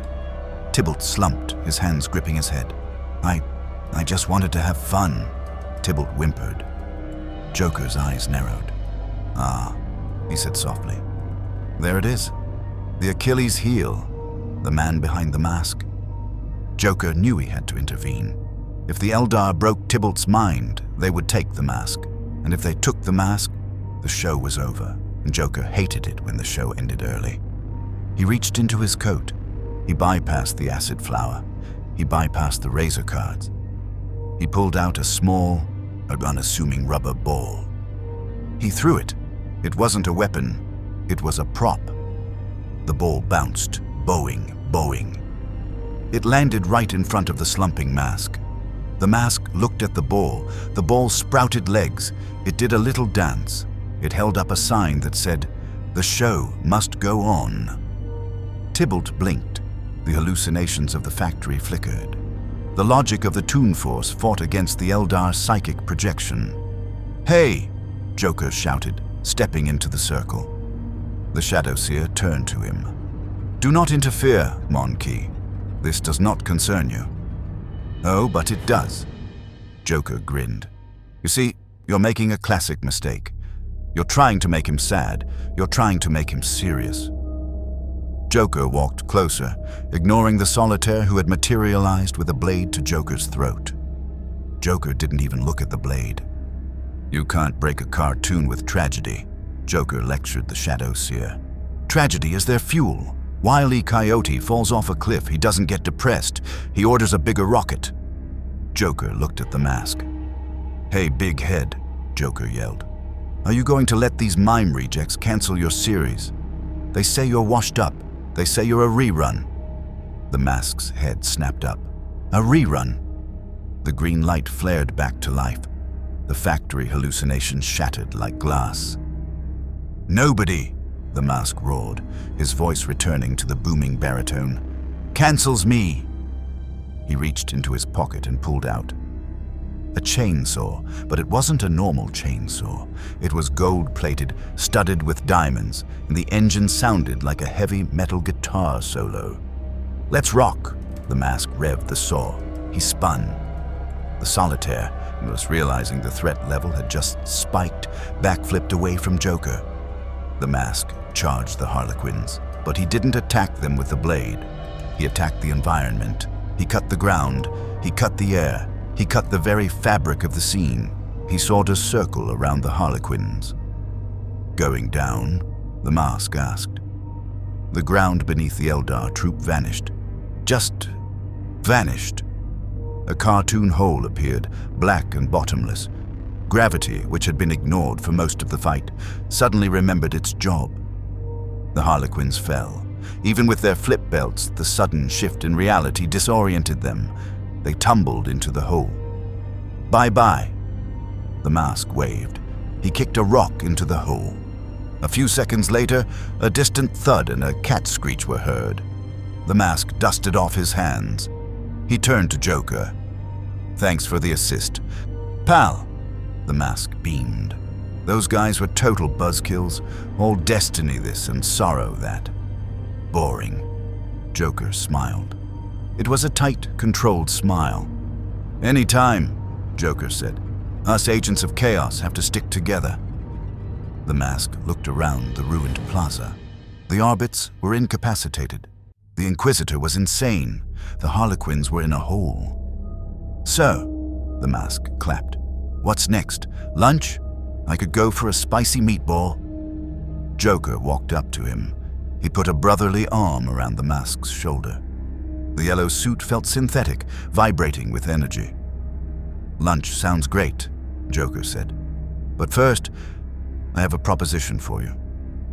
"A proposition?" the mask asked, pulling a prop ring box out of his pocket. "This is so sudden." "Not that kind," Joker chuckled. "I'm talking about a collaboration, and a duet." Joker led the mask away from the hole, walking him toward the towering spire of the hive city that loomed in the distance. "You see, Big Head," Joker whispered, "you're funny. You're hilarious. But you're thinking small. You're playing to the cheap seats." "I am?" The mask looked concerned. "Look at this city," Joker pointed at the hive. "Billions of souls. Layers of oppression. It's the biggest stage in the universe, and it's run by the biggest straight man of all time. The Emperor." "The guy on the gold chair?" the mask asked. "I heard he has no sense of humor."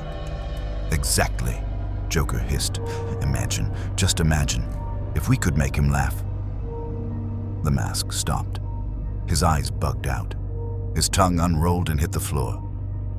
"Make the Emperor laugh," the mask whispered. That's the ultimate gig. That's the Super Bowl. Hey, that's the Oscars." "We can do it," Joker lied. "But we need to get to the top, to the spire, and we need to really raise the stakes." "I'm in," the mask shouted. "Put me in, coach. I'm ready to play." "Good," Joker said. "But first, you look tired." "Tired?" the mask blinked. "I'm fresh as a daisy." He turned into a daisy, then turned back. "Not you," Joker tapped the green forehead. "Him, the little guy inside, Tybalt." The mask stiffened. "He's dragging you down," Joker whispered, his voice like silk wrapping around a razor. "He's weak. He has a conscience. He feels guilt. Did you feel it when the elf witch attacked? He almost turned you off." The mask nodded slowly. "Yeah, he's a bit of a party pooper. Keeps worrying about innocence and collateral damage." "You need to suppress him," Joker advised. You need to take full control. Don't let him drive. Lock him in the trunk." "Can I do that?" the mask asked. "You're the mask," Joker said. "You can do anything. Just push him down, deep down, make him sleep." The mask thought about it. The green face contorted. Inside the mindscape, Tybalt was screaming, "No, don't listen to him. He's evil." But the mask was an artifact of ID. It wanted freedom, and Tybalt was a cage. "Nighty night, Tybalt," the mask chirped. He hit himself on the head with a rubber mallet. Bonk. Tybalt's presence faded. The hesitation vanished. The mask stood straighter. The green glow intensified, shifting from a fun lime green to a radioactive, toxic emerald. "I feel..." The mask grinned and his teeth sharpened. "Free!" "Excellent," Joker said. Joker turned to Twitch, who was cowering by the truck. "Twitch, no, get the camera. We're rolling, boss." "Good," Joker said. He looked at the mask, who was now juggling 3 live grenades and a chainsaw. "Phase 2 begins now," Joker announced. "We're going to the spire, and we're going to turn the High Lords into a tumbling act." Sub-level 899. The hole. Deep in the darkness of the cartoon hole, the Harlequins landed.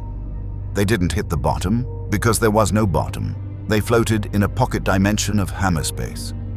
Salandri, the troop master, righted himself in 0G. "The Mon Key tricked us," he hissed. "The Clown Prince. He understands the mask better than we thought." The Shadow Seer floated beside him. Her mask was cracked. "He is not just a madman," she said, her voice filled with a new, terrible respect. "He is a high priest of a god he does not even know, and he has weaponized the narrative." "We must escape," the Death Jester growled. "We must warn the craft world. If that entity reaches the spire, if it touches the astropathic choir..." "If it touches the choir," the Shadow Seer finished, "it will broadcast its madness to the entire sector. It will turn the warp into a sitcom." Salandri drew his blade. "Then we must cut our way out. Not through space, but through the story." He slashed at the wall of the hole. It ripped like paper. "To the spire," Salandri commanded. "The finale awaits." The governor's palace. The spire. Governor Militant Hestus was having a bad day. First, the reports of riots, then the silence from the Arbites, then the screaming message from the Inquisition that simply read, "Cancelled." Now he stood on the balcony of his kilometer-high palace, still looking down at the smog clouds. "What is happening?" he demanded of his advisors. General Caney, head of the Planetary Defense Force, looked pale. "Sir, the Vox channels, they've been hijacked." "By whom? Chaos cultists? Orcs?" "No, sir. By the morning show." "What?" The massive holographic projectors that usually displayed the Emperor's face above the hive flickered. Static roared. Then the image resolved. It was a desk, a news desk. Sitting at the desk was the Joker.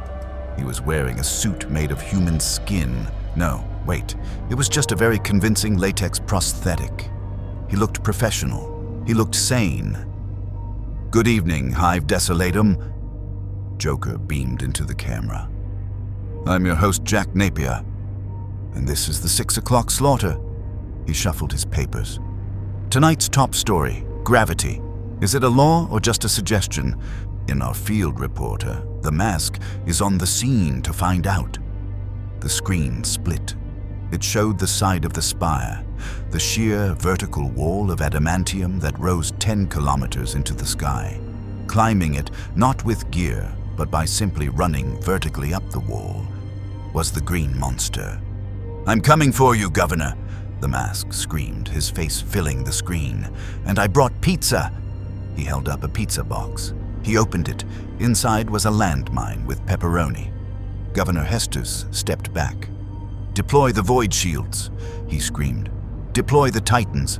Shoot that thing off my wall." General Caney shook his head. "We can't, sir." "Why not?"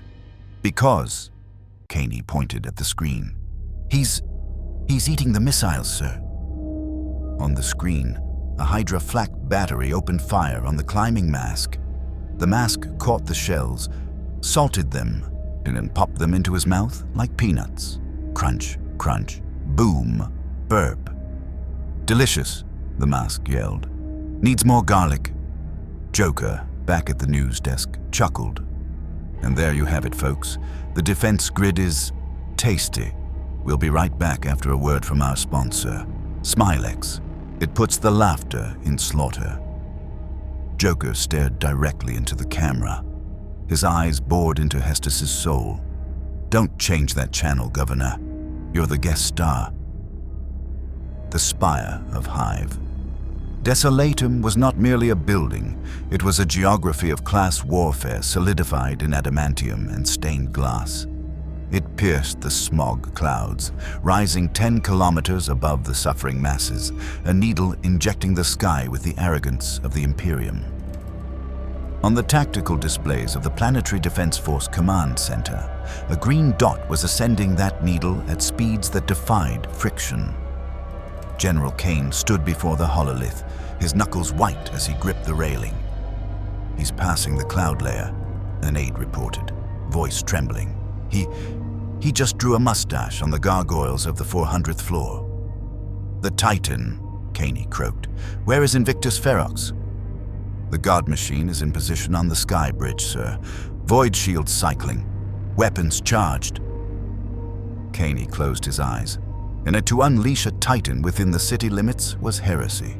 The collateral damage would be catastrophic. But they were past the point of heresy. They were fighting for the sanity of the sector. "Engage," Caney whispered. "Kill it, vaporize it, erase it from history." The sky bridge, level 9,000. The wind at this altitude was a hurricane of toxic vapors and freezing air. The sky bridge, a massive Gothic causeway connecting the spire to the orbital docking clamps, groaned under the weight of the Warhound Scout Titan, Invictus Ferox. The machine stood 14 meters tall, a hunched predator of steel and ceramite.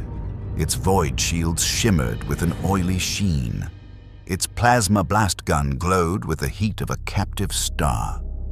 Princeps Hrolf sat in the amniotic tank of the cockpit, hardwired into the machine's spirit. He felt the Titan's hunger. but he felt its confusion. Target. Small, the machine spirit whispered in his mind. Target. Incoherent. Target is Hereticus Extremis, Hrolf projected back, forcing his will upon the guard engine. Target is a mockery of the Omnissiah's logic. Purge. Through the Titan's sensors, Hrolf saw him. The mask was sprinting up the vertical wall of the spire. He wasn't using handholds. He was running as if gravity had rotated 90 degrees. He was wearing a yellow tracksuit now, with USA printed on the back, and he was holding a torch. "I'm winning the gold," the mask shouted, his voice audible even over the howling wind. "Fire plasma blast gun," Hrolf commanded. The Titan roared.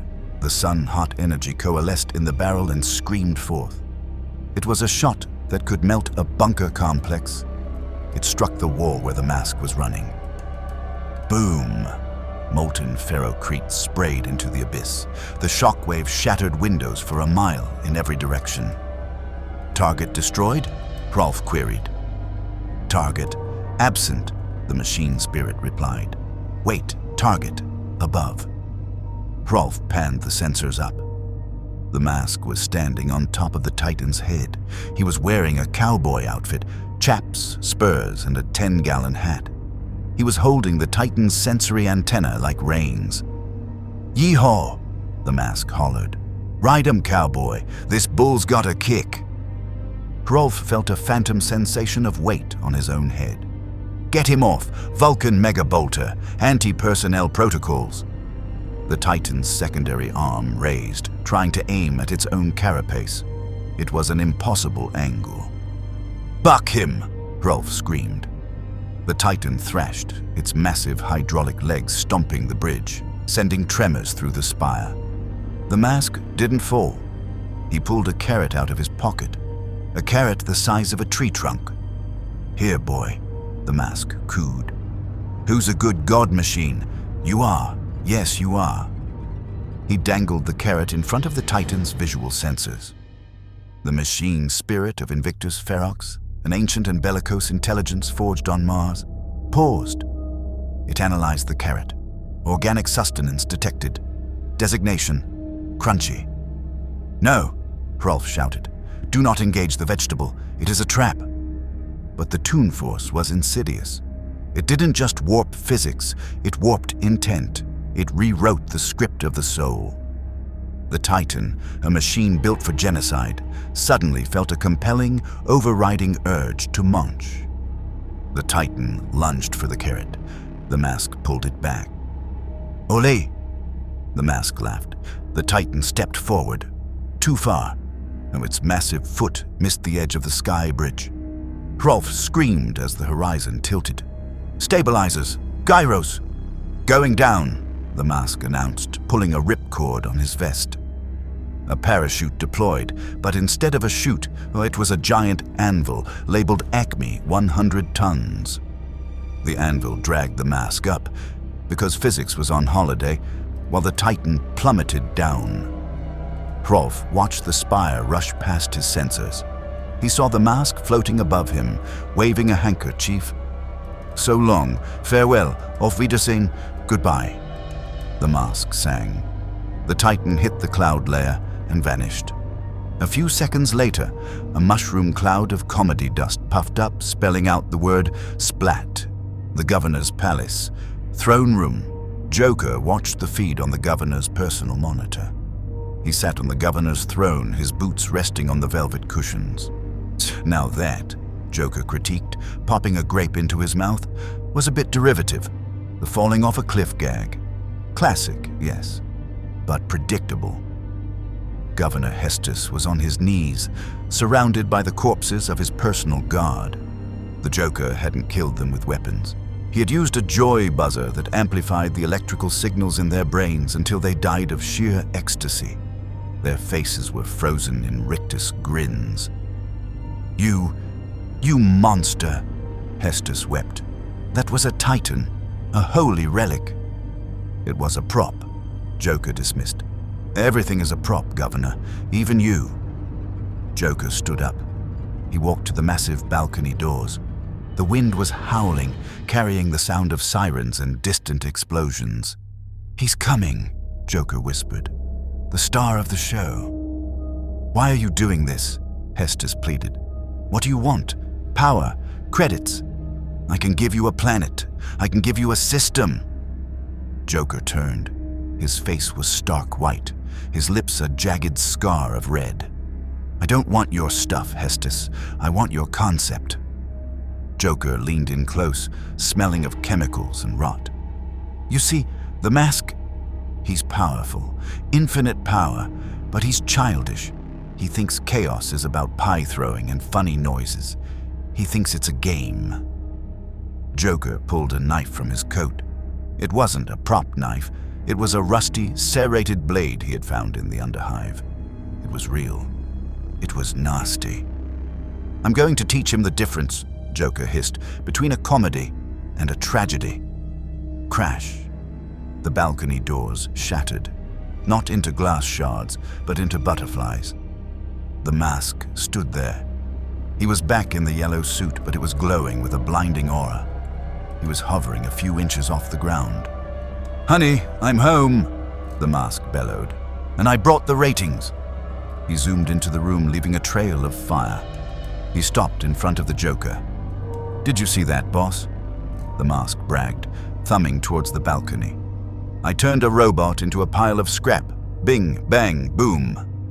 "I saw it," Joker said, his voice flat. "It was amusing." The mask's smile faltered slightly. "Just amusing? It was hilarious. The carrot, the anvil, classic slapstick." "It was safe," Joker said. He walked around the mask, circling him like a shark. "You knocked it down. It fell. No blood. No visceral horror. Just poof." "That's how it works," the mask argued. "It's a cartoon. Nobody really gets hurt. They just get flattened, and then they pop back up in the next scene." Joker stopped. He looked at Hestus, who was trembling on the floor. "Is that so?" Joker asked. "Tell me, Tybalt, do you think these guards are going to pop back up?" He pointed to the grinning corpses. The mask looked. He saw the twisted bodies. He saw the blood leaking from their eyes. Tybalt, buried deep inside the ID construct, felt a spike of cold horror. "They're dead, actually dead." The mask flickered. "Well, I didn't do that. You did that." "We are a team," Joker said smoothly. "My kills are your kills. My jokes are your jokes." Joker grabbed Hestus by the hair and dragged him forward. "But let's test your theory. Let's see if the Toon Force can fix this." Joker threw Hestus at the mask's feet. "Kill him," Joker ordered. The mask looked down at the governor. Hestus looked up, tears streaming down his face. "Please, by the throne, mercy, kill him." The mask scratched his head. "I was thinking maybe we put him in a dress and make him dance the hula. Or maybe spin him until he pukes." "No," Joker said. His voice was no longer the voice of a clown. It was the voice of a killer. "I want you to rip his throat out. With your teeth." The mask recoiled. "Whoa, that's a bit dark, isn't it? That's R-rated. I'm PG-13, baby." "Are you?" Joker pressed. "Or are you just afraid to commit to the bit?" Joker knelt down beside the mask. "Think about Tybalt," Joker whispered. "Think about the quotas. Think about the beatings. Think about the soup that tasted like sewage. This man, this governor, he ate while you starved. He sat on this velvet chair while you rotted in the sump." The green light of the mask flared. The memories of Tybalt bubbled up. The resentment, the hatred of the aristocracy. He's a bad man," the mask muttered. The voice was deepening. The yellow suit began to darken, turning a shade of bruised ochre. "He's the villain," Joker encouraged. "And what do heroes do to villains? They end them." The mask's hands turned into claws. "Do it," Joker commanded. "Show me you're not just a joke. Show me you're a punchline." The mask raised a clawed hand. Hestus screamed. Suddenly, the air behind them tore open. Not a door, a tear, a jagged, static-filled rip in reality itself. "Cut!" a voice shouted. Salandri of the Veiled Woe stepped out of the tear, followed by his Shadow Seer and Death Jester. They looked battered. Their hollow suits were glitching. They were covered in plot hole dust, a substance that looked like white noise. "The scene is over," Salandri announced, leveling his fusion pistol. "Oh, now look." Joker rolled his eyes. "The critics are back, and they interrupted the climax. How rude." The mask spun around, relieved for the distraction. "Hey, it's the pajama party. Did you guys enjoy the trip?" "We traversed the narrative void," the Shadow Seer said, her voice shaking with the effort. "We walked the path of the deleted scenes. We have seen what you are, entity." She pointed her staff at the mask. "You are a cancer on the materium. You are not a demon. You are a glitch, and glitches must be patched." "Patched?" The mask laughed. "I'm not a pair of pants." "Ignore them," Joker snapped at the mask. "Finish the governor." "No," Salandri said. He didn't look at the mask. He looked at the Joker. "We have realized our error," the troop master said. "We tried to fight the puppet, but the puppet is invincible within his own logic." Salandri raised his weapon, but he didn't aim at the mask. He aimed at the Joker. "To stop the story," Salandri said, "you do not shoot the character, you shoot the writer." Joker's eyes widened. "Now wait a min—" Zap. The fusion pistol fired. It wasn't a joke weapon. It wasn't a prop. It was a melter beam designed to burn through tank armor. It hit Joker in the shoulder. There was no bang flag. There was no confetti. Flesh vaporized, bone charred. The smell of cooked meat filled the throne room. Joker was thrown back, slamming into the wall. He slid down, clutching his shoulder. Bright, arterial blood, real, red, human blood, spurted between his fingers, staining his purple coat and the white floor. The room went silent. The mask stared. His eyes didn't pop out. His jaw didn't drop with a clang. He just stared. "Boss?" the mask whispered. He floated over to the Joker. He looked at the blood. He touched it. It was warm. It was sticky. That's real," the mask said, his voice trembling. "That's not ketchup." Joker looked up. His face was pale, sweating. He was in shock, but he was smiling. "See?" Joker wheezed, coughing up blood. "No. Plot armor. For me." He looked at the mask with feverish intensity. "They hurt me," Joker gasped. "They hurt us. It's not funny anymore, is it, Tybalt?" The mask looked at the blood on his green fingers. "The Toon Force is a reflection of the user's psyche. When Tybalt was repressed, it was manic. When Tybalt was angry, it was spicy. But now Tybalt was horrified, and then that horror was mixing with the Joker's toxic influence. The idea that the world was cruel, unfair, and needed to be punished. The yellow suit turned black. Not a tuxedo. A mourning suit. A grim reaper's robe. The green face didn't change shape, but the expression became something that had never been seen on the mask before. It stopped smiling. The wide, toothy grin vanished. The mouth became a thin, straight line of absolute cold fury. The Shadow Seer gasped. "He has inverted the archetype. The clown has become the executioner." The mask turned to the Harlequins. There were no sound effects, no slide whistles, no laugh tracks. The silence was heavier than the gravity of a neutron star. "You," the mask spoke. The voice wasn't a cartoon voice. It was a voice like a tomb door closing. "You ruined the bit." Salandri fired again. The fusion beam lanced out. The mask caught it. He didn't catch it with a mitt. He caught the beam of pure heat with his bare hand. He crushed it. The energy dissipated like smoke. "No more jokes," the mask said. He reached out. The distance between him and the Death Jester was 50 meters. It didn't matter. The death jester was suddenly in his hand, teleported without a sound. "You like death?" the mask asked the jester. He squeezed. There was no pop. There was a wet, sickening crunch. The death jester's armor crumpled like tin foil. The Eldar warrior didn't even have time to scream before he was compressed into a dense sphere of matter the size of a marble. The mask dropped the marble. It hit the floor with a heavy thud. Salandri and the Shadow Seer backed away. This was not the foe they had fought in the plaza. That was a chaotic nuisance. This was a god of retribution.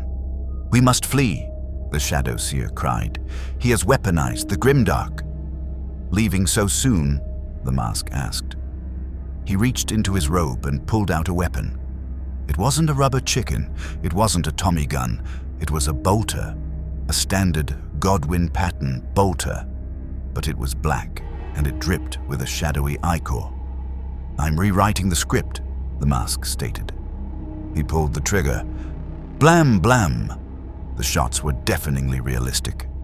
Salandri dodged, his flip belt engaging, but the bullets didn't follow cartoon logic, they followed aimbot logic. They turned in the air, seeking the heat of his blood. One struck Salandri in the leg. It blew the limb off. The troop master fell, his grace shattered by brutal ballistics. But the Shadow Seer raised a psychic shield. The mask simply walked through it.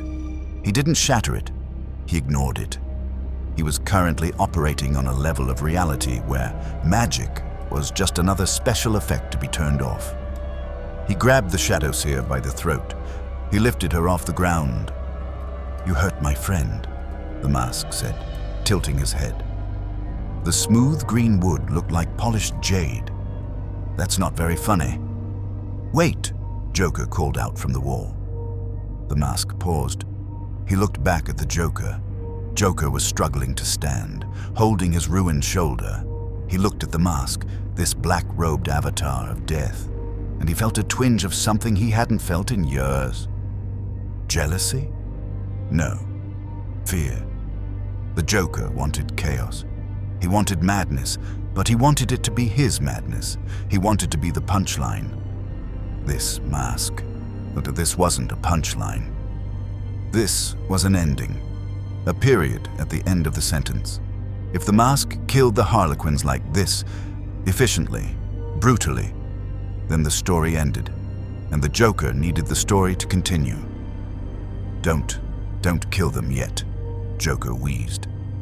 The mask looked at the Shadow Seer, then at the Joker. "Why? They broke the rules." "Because," Joker managed a bloody grin, "if you kill them now, who's going to tell the Batman we're here?" The mask paused.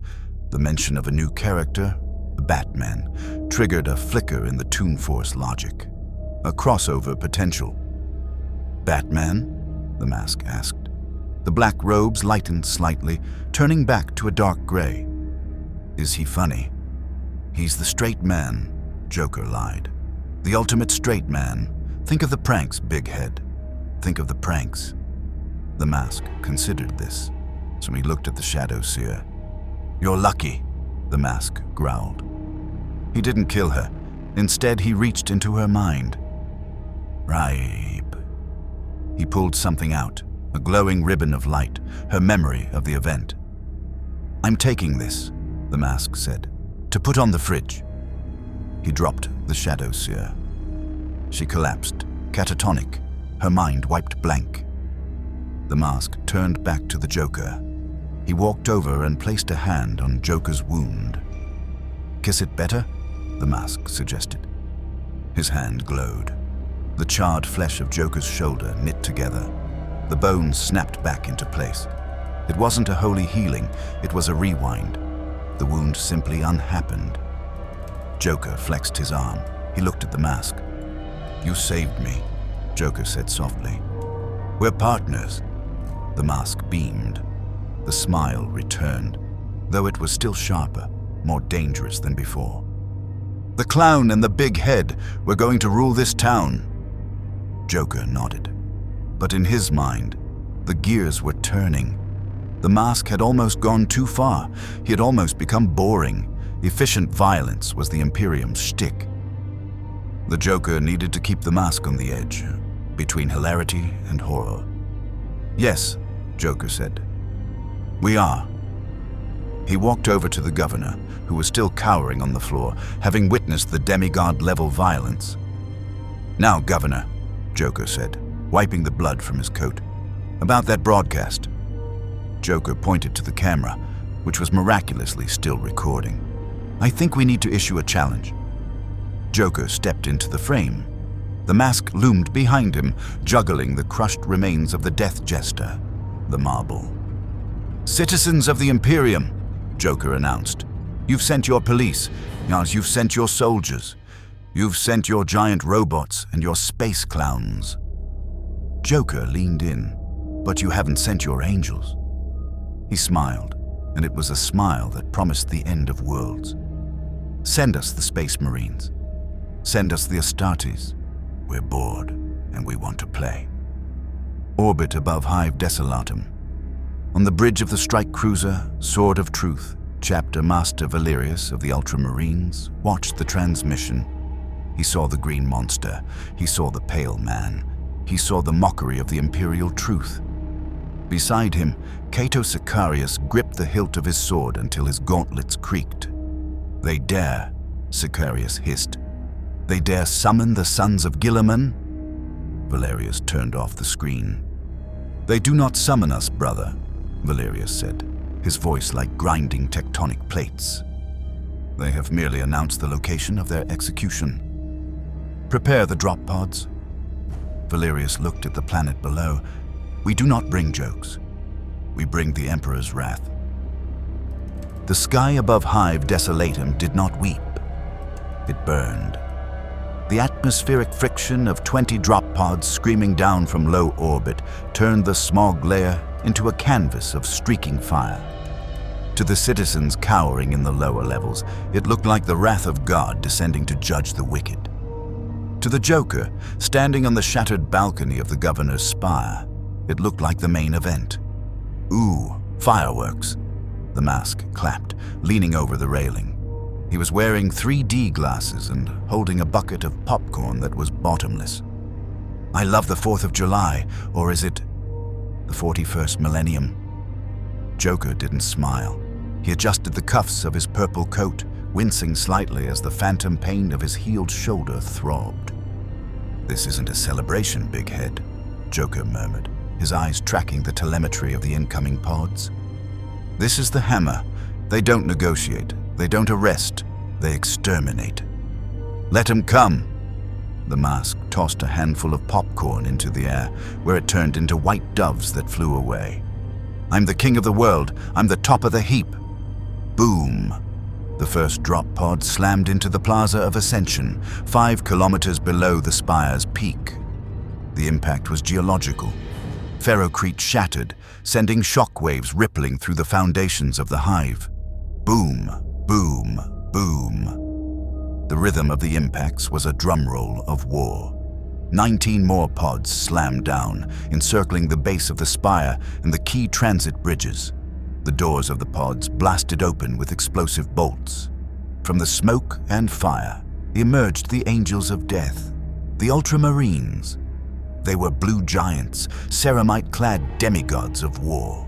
Their bolters were raised, their movements synchronized by hypno-indoctrination and decades of combat drills. There was no hesitation, no fear, only the cold, binary certainty of the Codex Astartes. "Secure the perimeter," Captain Cato Sicarius ordered, his voice amplified by his helm's Vox grill. He stepped from his pod, his artificer armor gleaming amidst the dust. The Talisarian Tempest Blade hummed in his hand, a weapon that had tasted the blood of Necron overlords and Tau commanders. "Perimeter secured, Brother Captain," Sergeant Numitor reported. "Auspex shows anomalous readings from the spire. Reality violation detected. Threat level, Omega." "It is a sorcerer," Sicarius stated, looking up at the needle-like tower that pierced the clouds. "A trickster. We shall mount the spire. We shall purge the Xenos taint. And I Cato Sicarius, and shall deliver the Emperor's justice, the Spire throne room. He talks about himself in the third person, the mask noted, watching the tactical feed on the governor's wall screen. That's my bit. I'm the one with the ego. The mask spun around. He was vibrating. The Toon Force was reacting to the imminent threat of the Astartes, the ultimate symbols of order in a chaotic universe, by ramping up the chaos. The throne room was changing. The velvet drapes had turned into tongues. The marble pillars were now giant candy canes. The floor was a chessboard that slowly rotated. "They're coming up," Joker said, checking the internal sensors. "They're moving fast. They've bypassed the elevators. They're climbing the maglev shafts." "Climbing?" the mask scoffed. "Boring. Let's spice it up." The mask reached into his pocket and pulled out a giant lever. He slammed it into the floor. Click. Maglev Shaft 4 Squad. Ultrasius was ascending rapidly, their magnetic boots clamped to the rails of the shaft. They were moving with efficient speed, bolters trained upward. Suddenly, the gravity in the shaft inverted. Not just reversed, it swirled. "Contact!" Brother Alaric shouted as he fell sideways toward the wall. The walls of the shaft dissolved. They weren't metal anymore. They were gelatin. The Space Marines impacted the green, wobbly substance. It absorbed their kinetic energy and bounced them back. Boing. "Tactical readjustment," Sergeant Ultrasius roared, firing his bolter into the jelly. The bolts entered the green goo and stopped. They hung there, suspended. Then the jelly spat them back. So evasive. The squad scattered as their own mass reactive rounds flew past them. From the darkness above, a sound echoed. Not a war cry, a yodel. Yodel-I-he-hoo. An anvil the size of a rhino transport dropped down the shaft. "Brace!" The Astartes activated their mag boots to maximum, bracing against the jelly walls. The anvil crashed past them, missing them by inches, wind buffeting their armor. As it passed, Brother Alaric saw a sticker on the side. 100% iron Woy. "Captain," Ultrachius voxed, his tone strained. "The environment is hostile. It is mocking us." The throne room. "Strike one!" The mask cheered. Joker walked over to the mask. He placed a hand on the yellow-suited shoulder. "You're playing with them," Joker said. "Stop it." The mask looked at him, confused. "But playing is what I do. These aren't Arbites. As Tybalt." Joker used the host's name intentionally. He saw the green face twitch. "They don't get tired. They don't get scared. If you play with them, they will find the pattern. They will calculate the trajectory of the anvil. They will time the bounce of the jelly." Joker leaned in close. "They are the ultimate straight men. You can't out-funny them. You have to out-think them." "Out-think?" The mask tapped his head. "I don't think." "I do." "Then do something permanent," Joker hissed. The elevator doors at the far end of the hall dinged. A cheerful elevator music version of Ride of the Valkyries played. The doors slid open. Cato Sicarius stood there. Behind him were 5 Terminators of the First Company, clad in tactical dreadnought armor, wielding thunderhammers and storm shields. They didn't charge. They didn't shoot. They assessed. Sicarius stepped onto the chessboard floor. His optical sensors cycled through vision modes: thermal, empiric, sonic. "Target identified," Sicarius announced. "The green heretic, the pale witch." "Witch?" Joker stepped forward, feigning offense. "I prefer consulting criminal, or agent of chaos. Witch implies I wear a pointy hat." He pointed at the mask. "He's the one with the wardrobe malfunction." Sicarius raised his Tempest blade. "Surrender is not an option. Repentance is impossible. Die." "Charge," the captain ordered. The Terminators moved. When a Terminator runs, the ground shakes. They are walking tanks, unstoppable behemoths of ceramite. They charged across the chessboard. The mask yawned. Hammer time? He reached into his pocket and pulled out a hammer. A squeaky toy hammer. Stop! Joker shouted. Don't engage them in melee. But the mask ignored him. The id wanted to smash.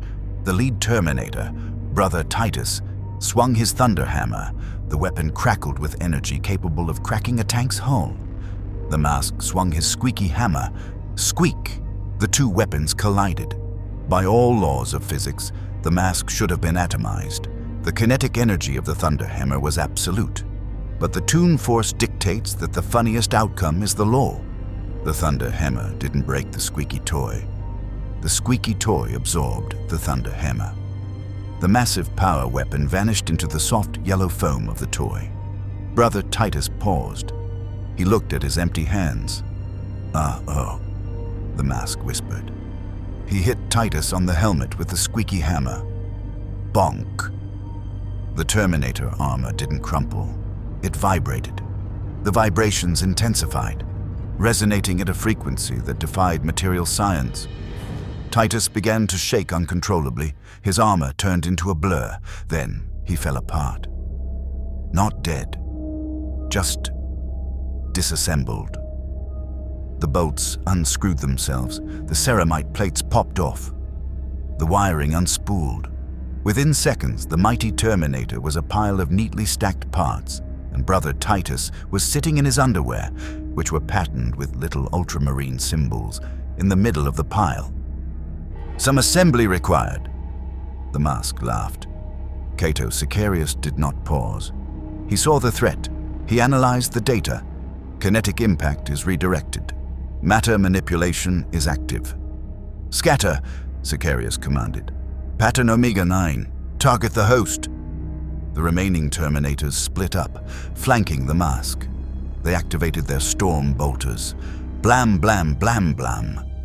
A wall of mass reactive fire engulfed the mask. The mask spun like a tornado. Whoosh, whoosh, whoosh. He caught the bolts. He didn't eat them this time. He caught them and juggled them. Look at me. I'm juggling death. He threw the bolts back, but he threw them with curveballs. The bolts hit the Terminators, but instead of exploding, they turned into custard pies upon impact. Splat, splat. The Terminators were blinded by high-velocity custard.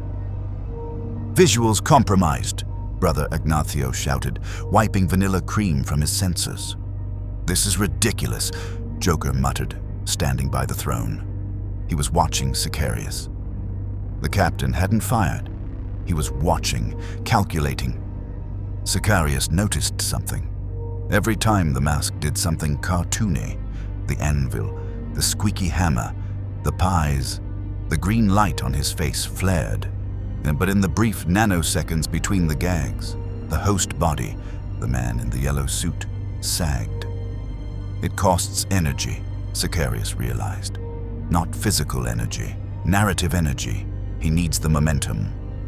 Sicarius activated his Vox bead. Squads, cease fire. Do not engage. The Terminators stopped. The custard dripped off their armor. The mask stopped juggling. He looked disappointed. Oh, come on. I was just getting warmed up. Sicarius stepped forward. He sheathed his sword. He stood tall, his cape flowing in the draft from the broken window. You're a jester, Sicarius said calmly. A fool. I'm a star, the mask retorted, puffing out his chest. You are a distraction, Sicarius continued, his voice dripping with icy disdain. You rely on our reaction. You need us to be shocked. You need us to be afraid. Sicarius removed his helmet. His face was stern, scarred, and utterly unimpressed. I am Cato Sicarius. I have stared into the eye of terror. I have walked the halls of the Necrons. You are not scary. You are annoying. The mask froze. Annoying. The word hung in the air. Childish, Sicarius added. Inefficient, a waste of ammunition. He turned his back on the mask. Come, brothers, we shall find a worthy opponent. This one is beneath the sons of Gilliman. The Terminators, confused but loyal, lowered their weapons and turned to leave. The Joker's eyes widened. He's doing it. He's boring him to death. "Hey!" the mask screamed. The yellow suit turned red. "Look at me!" He pulled out a bazooka. "I am the focus of attention." "Ignore him," Sicarius ordered, walking toward the elevator. The mask trembled. Tybalt's insecurity, the feeling of being ignored and of being a nobody in the factory, surged up, amplified by the mask's need for an audience.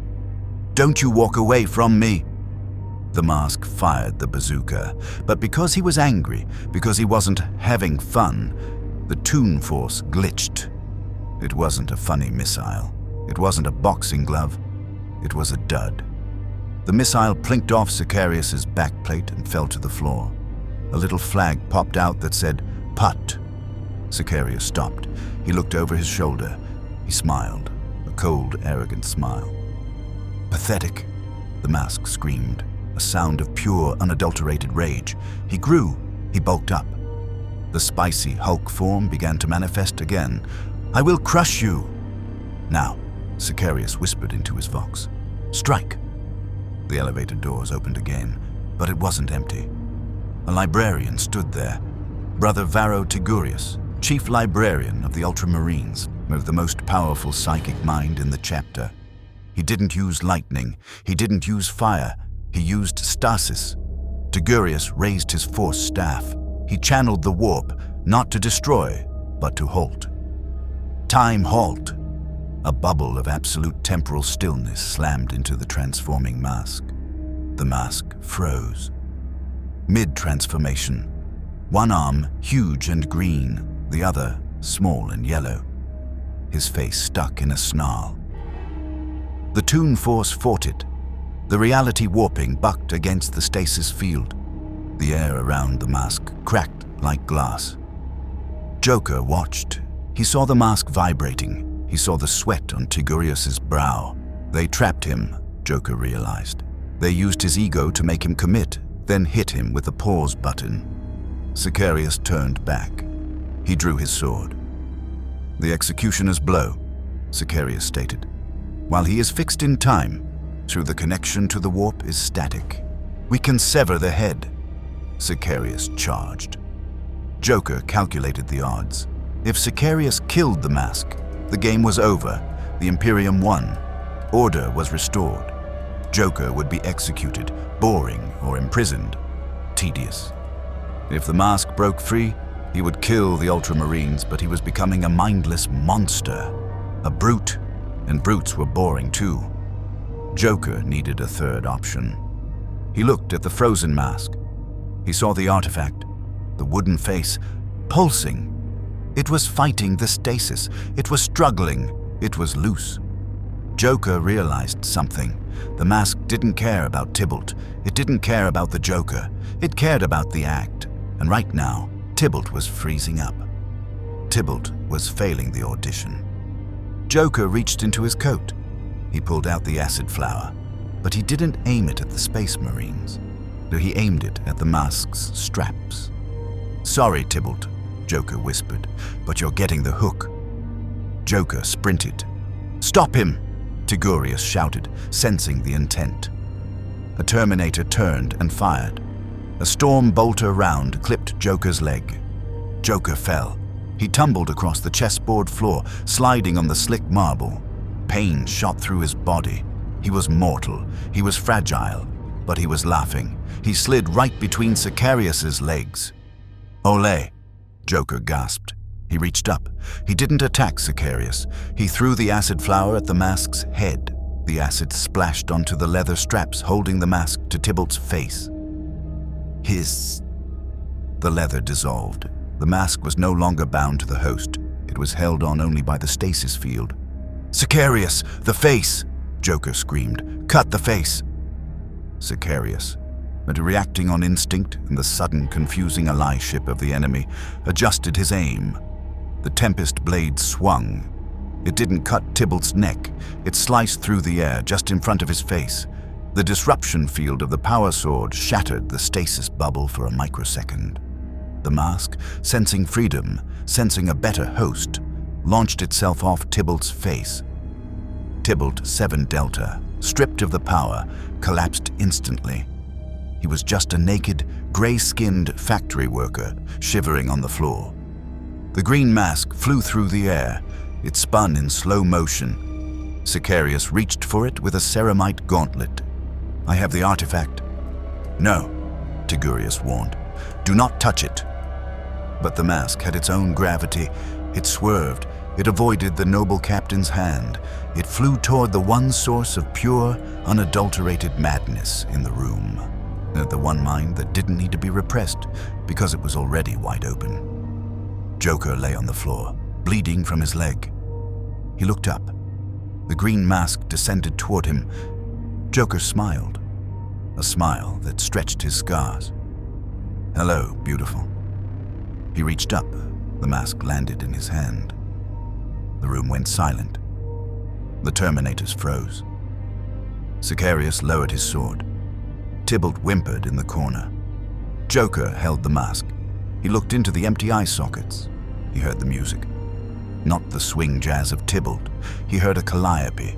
He heard a symphony of screams. He heard the laughter of 1,000 dying worlds. "Don't do it," Sicarius commanded.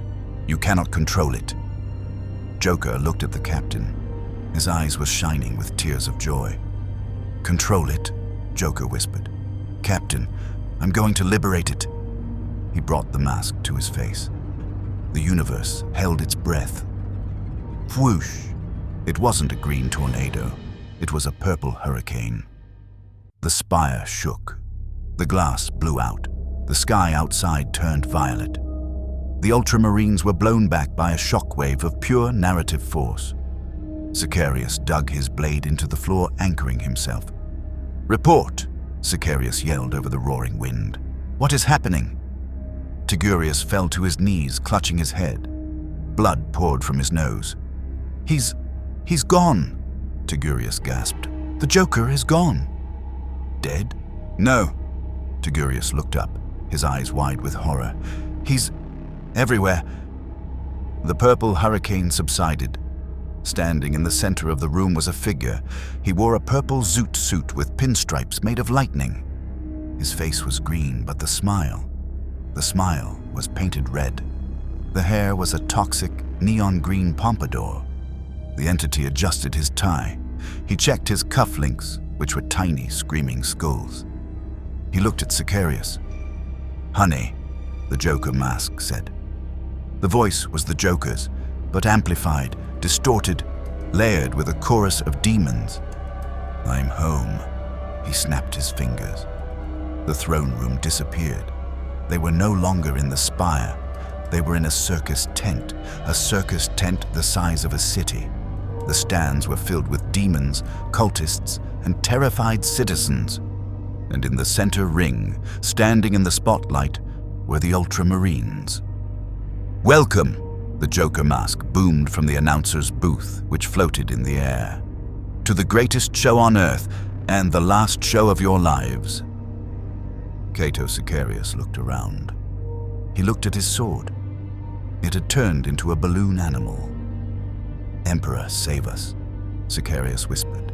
"From the Emperor?" Joker mask laughed, his face looming over the entire arena.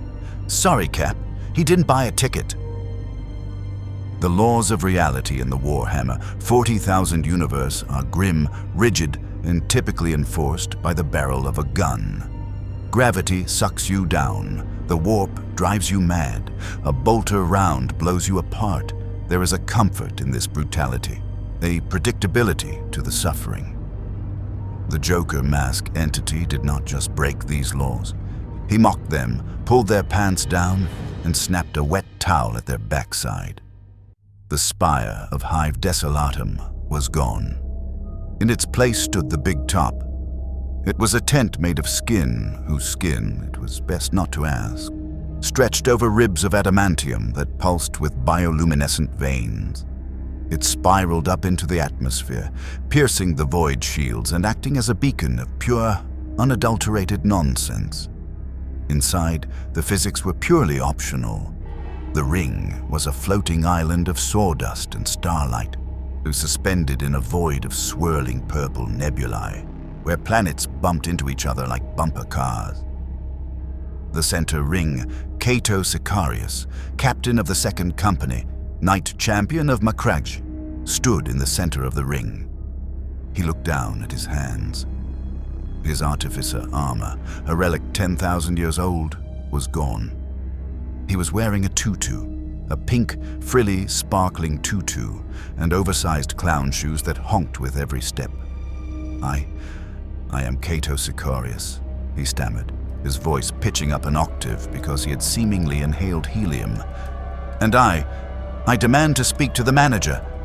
Speak to the manager. A voice boomed from everywhere and nowhere. Cato Sicarius, I love it, a new character arc.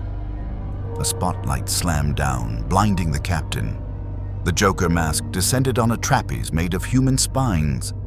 He was radiant, as the green face was no longer wood. It was a liquid emerald energy field that shifted and morphed with every syllable. The purple zoot suit was now a ringmaster's coat with tails that moved independently, like prehensile limbs. Ladies and gentlemen, heretics and xenos, demons and deities.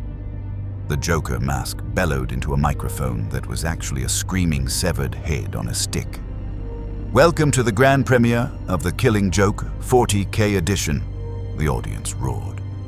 Sicarius looked up at the stands. They stretched infinitely upward, row upon row of seats.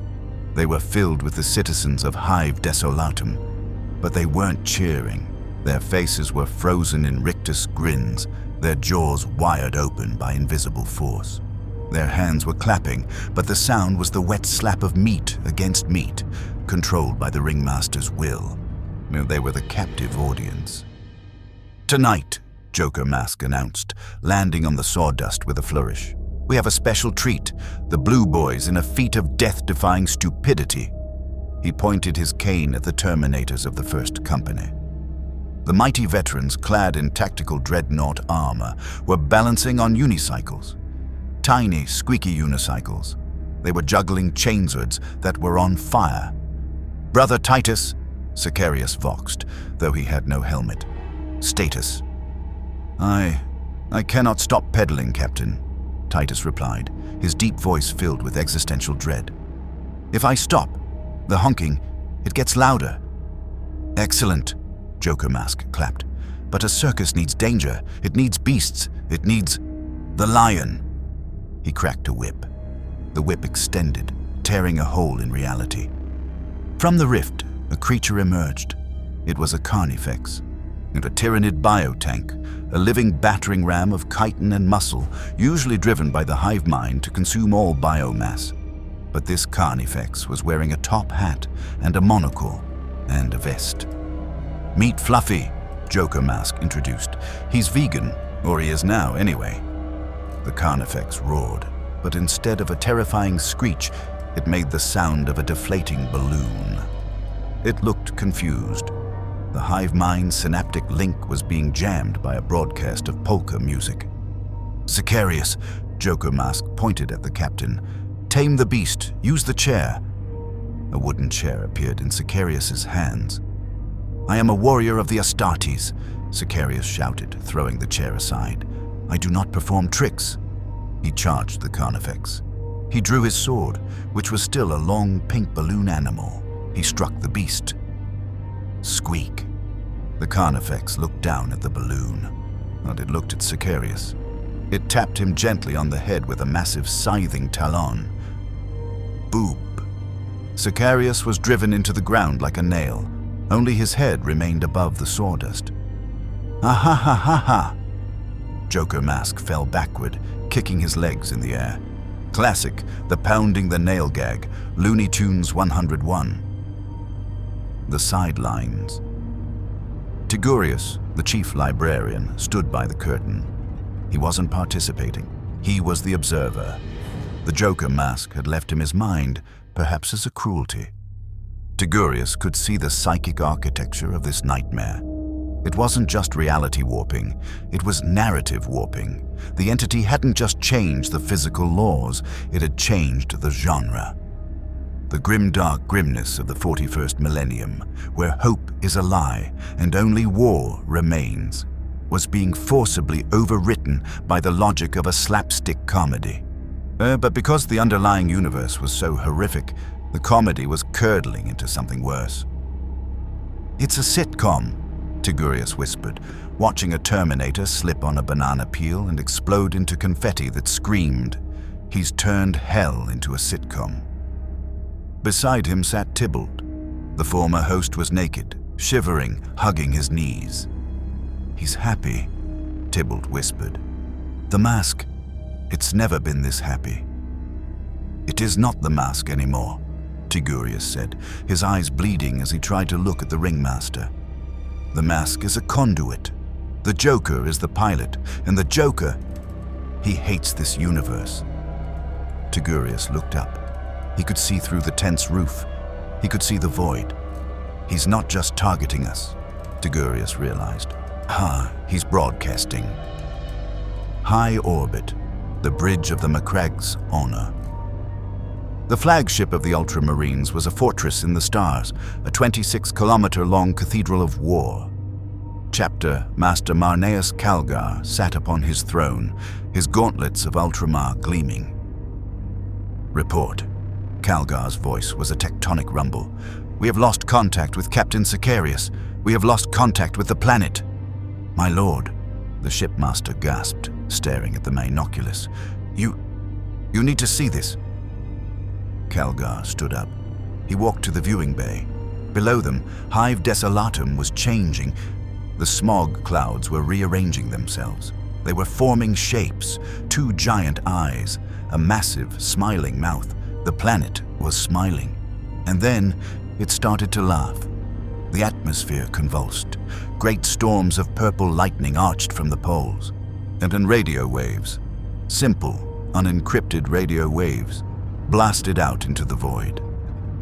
Coming up next on the galaxy's funniest home videos, Exterminatus Gone Wrong. The voice echoed inside the bridge, bypassing the Vox casters, emanating from the metal itself. Calgar narrowed his eyes. "Heresy of the highest order. The planet is lost. Prepare the cyclonic torpedoes." Lord Calgar, the Master of Ordnance, hesitated. "Sicarius, Tigurius, they are still down there." "They are already dead," Calgar said, his tone flat. "Or worse. We cannot allow this infection to spread to the system. Initiate exterminatus. The Emperor knows his own." "Aye, Lord."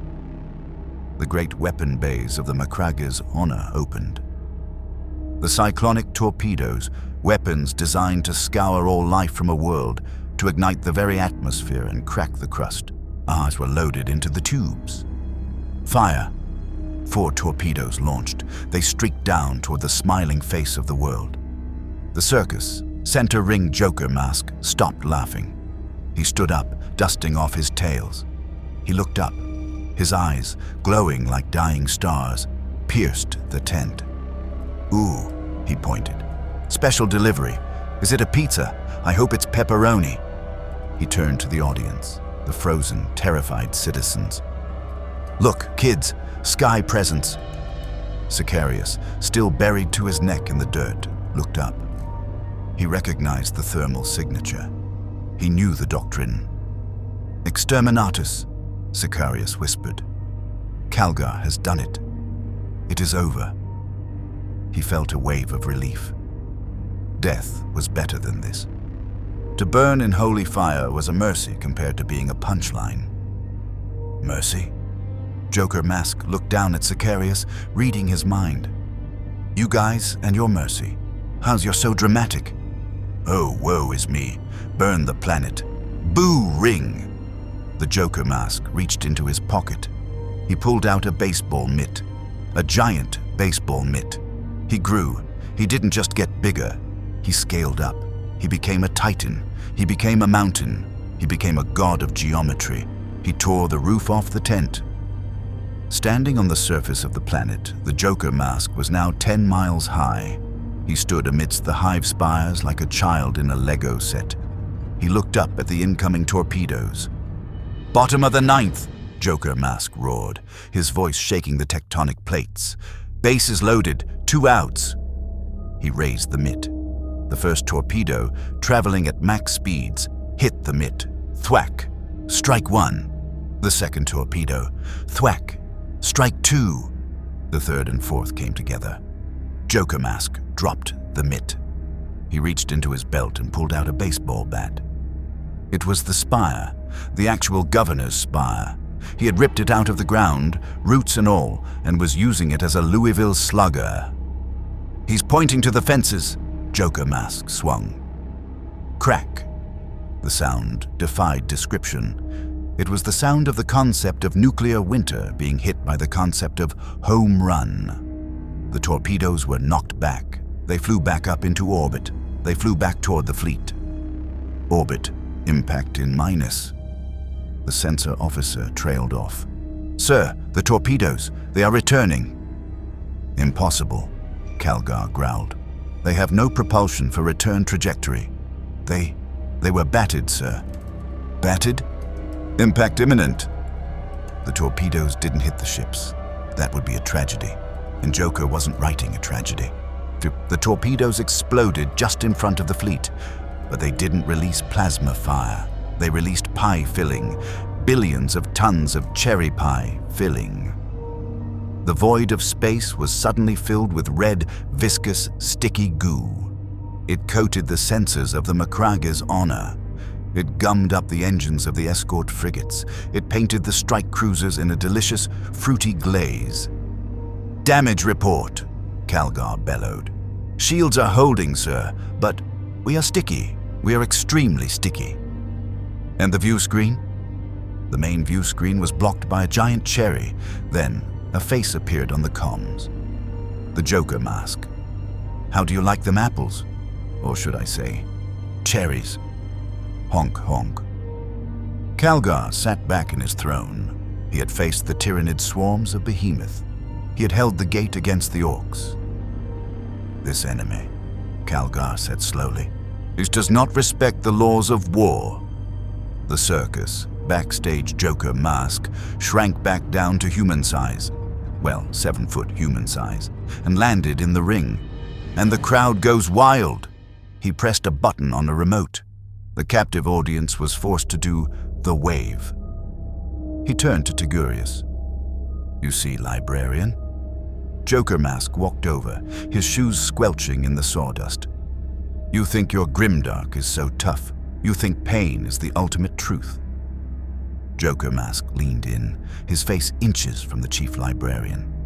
"But you can't fight a joke. You can't shoot a punchline. The harder you hit me, the funnier it gets."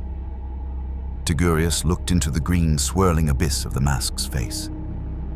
And he saw something. He saw the warp. The warp was reacting. The great ocean of souls, usually a tempest of emotion, was confused. Tzeentch, the changer of ways, Moise was fascinated. This was change, yes, but it was chaotic without a plan. It was randomness for the sake of a giggle. Nurgle was chuckling. The rot of dignity was a form of decay, after all. Khorne was furious. There was violence, but no blood. Just confetti. Just pies. It was an insult to the art of slaughter. Slaanesh was enraptured. The excess, the sheer, unadulterated excess of it. "You are drawing them," Tigurius whispered. "The ruinous powers. They are watching." "Let them watch." Joker Mask threw his arms wide. "I've got front row seats for the big four. Hey, Khorne, you want a hot dog? It's made of real dog." He pulled a dachshund out of a bun. The dog barked. "Just kidding, it's made of space marine." He bit the head off the hot dog. It was a ceramite helmet. Crunch. Joker Mask swallowed. "Now," he said, and turning back to Sicarius, who had managed to dig himself out of the ground. Act 2. "I will not perform," Sicarius spat, clutching his balloon sword. "Oh, you won't?" Joker Mask tapped his chin. "You're right, the circus theme is getting a little stale. Let's change the channel." He grabbed a remote control from thin air. He pointed it at the Ultramarines. Click, the circus dissolved. The set, the real housewives of Ultramar. They were in a kitchen, A bright, pastel-colored kitchen with a studio audience track playing in the background.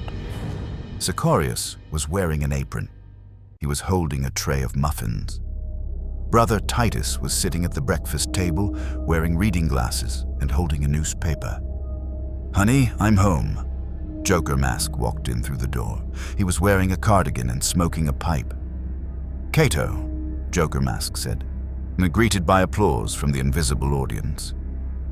"Did you burn the muffins again?" Sicarius looked at the muffins. He looked at the Joker. I will purge you," Sicarius said, but his voice was dubbed.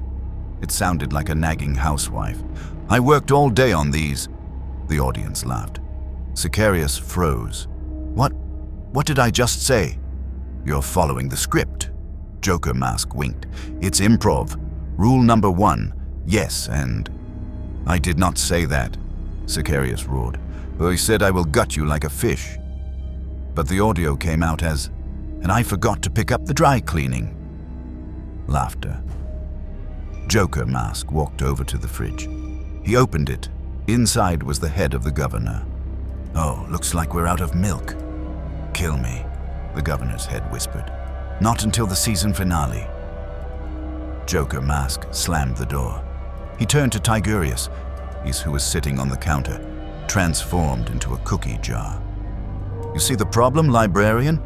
Joker Mask asked, dropping the sitcom persona for a second. "The Imperium is a parody of itself. I'm just making it official." "You are breaking their souls," Tigurius said, his voice muffled by the ceramic lid. "This is worse than death. You are stripping them of their legend." "Exactly," Joker Mask hissed. "Legends are boring. People relate to flaws. They relate to failure." He picked up the remote again. "But this domestic bliss is a little slow. Let's try. Game show." Click. The set. Wheel of Torture. They were on a stage. Neon lights, a giant wheel. Sicarius was strapped to the wheel. "Spin. That. Wheel," the audience chanted. Joker Mask, now wearing a sequined suit and holding a skinny microphone, walked up to the contestant podium. The contestant was an orc, a massive war boss that Joker had seemingly plucked from a nearby asteroid. "Name?" Joker Mask asked. "Gorguts Edsmarsha," the orc bellowed. "And what do you do for a living, Gorguts?" "I crump gits." "Lovely. And who are you playing for today?" "Gork and Mork." "Fantastic. Now, Gorguts, for a brand new battle wagon, spin that space marine." Gorguts grabbed Sicarius's leg and spun the wheel. Sicarius spun, round and round. "I am the Knight Champion of Macraga," Sicarius shouted as he blurred. "This is undignified Iaid." The wheel clicked to a stop. The arrow landed on a slice labeled pie. "Pie!" the audience screamed. "Oh, lucky day," Joker Mask chirped. A mechanical arm extended and smashed a pie into Sicarius's face. The orc laughed. "That's funny. Do it again." Joker Mask looked at the camera. "You see, folks, even the Xenos love it. It's universal. It's bringing the galaxy together." The breaking point. Suddenly, the alarm blared. Not a funny alarm, a serious one. Joker Mask looked at his wrist, where a watch suddenly appeared. "Time's up," he frowned. "But we haven't even done the musical number." The sky above the studio cracked. Real reality was trying to crash back in. The sheer weight of the warp interference was tearing the localized bubble apart, and something else was coming. From the rift in the sky, a ship emerged. It wasn't an Imperial ship. It wasn't chaos. It was sleek, bone-colored, and silent. The Necrons. Specifically, Trazyn the Infinite. The Overlord of Solomis stood on the prow of his Knight Scythe. He held his empathic obliterator. He looked down at the game show. Fascinating. Trazyn's voice was a dry, metallic whisper that cut through the laugh track. Joker Mask looked up. "Hey, who invited the skeleton crew? We're full up on extras." Trazyn floated down. He didn't engage the Joker.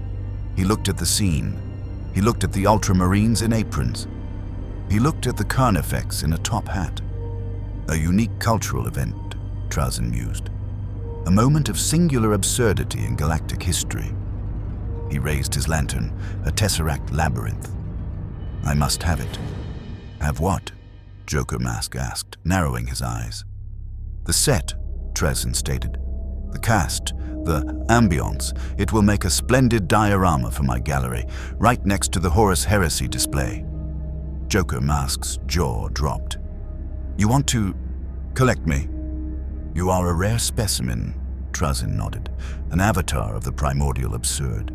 You will be frozen in this moment forever, not a monument to the time the galaxy went mad. Joker Mask started to laugh. It wasn't the manic laugh. It was a deep, offended laugh.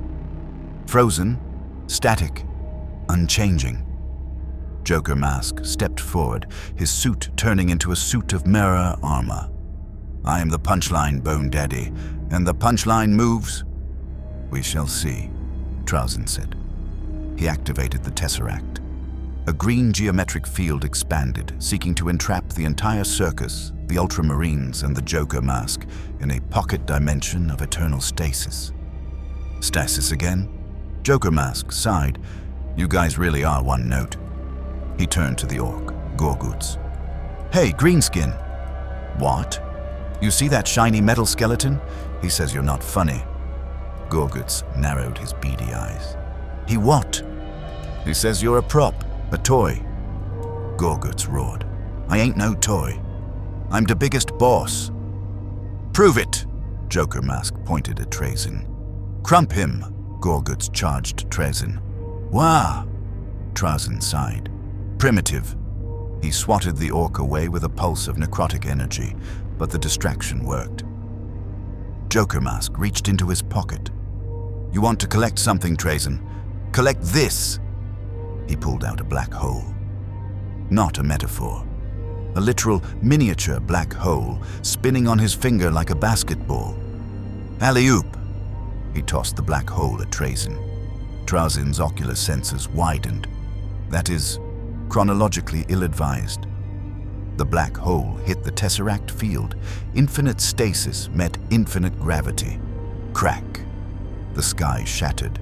The game show set dissolved. The circus dissolved. They were back on the spire, or what was left of it. But the reality breach didn't close. It tore wider. The warp poured in. The real demons. Not props.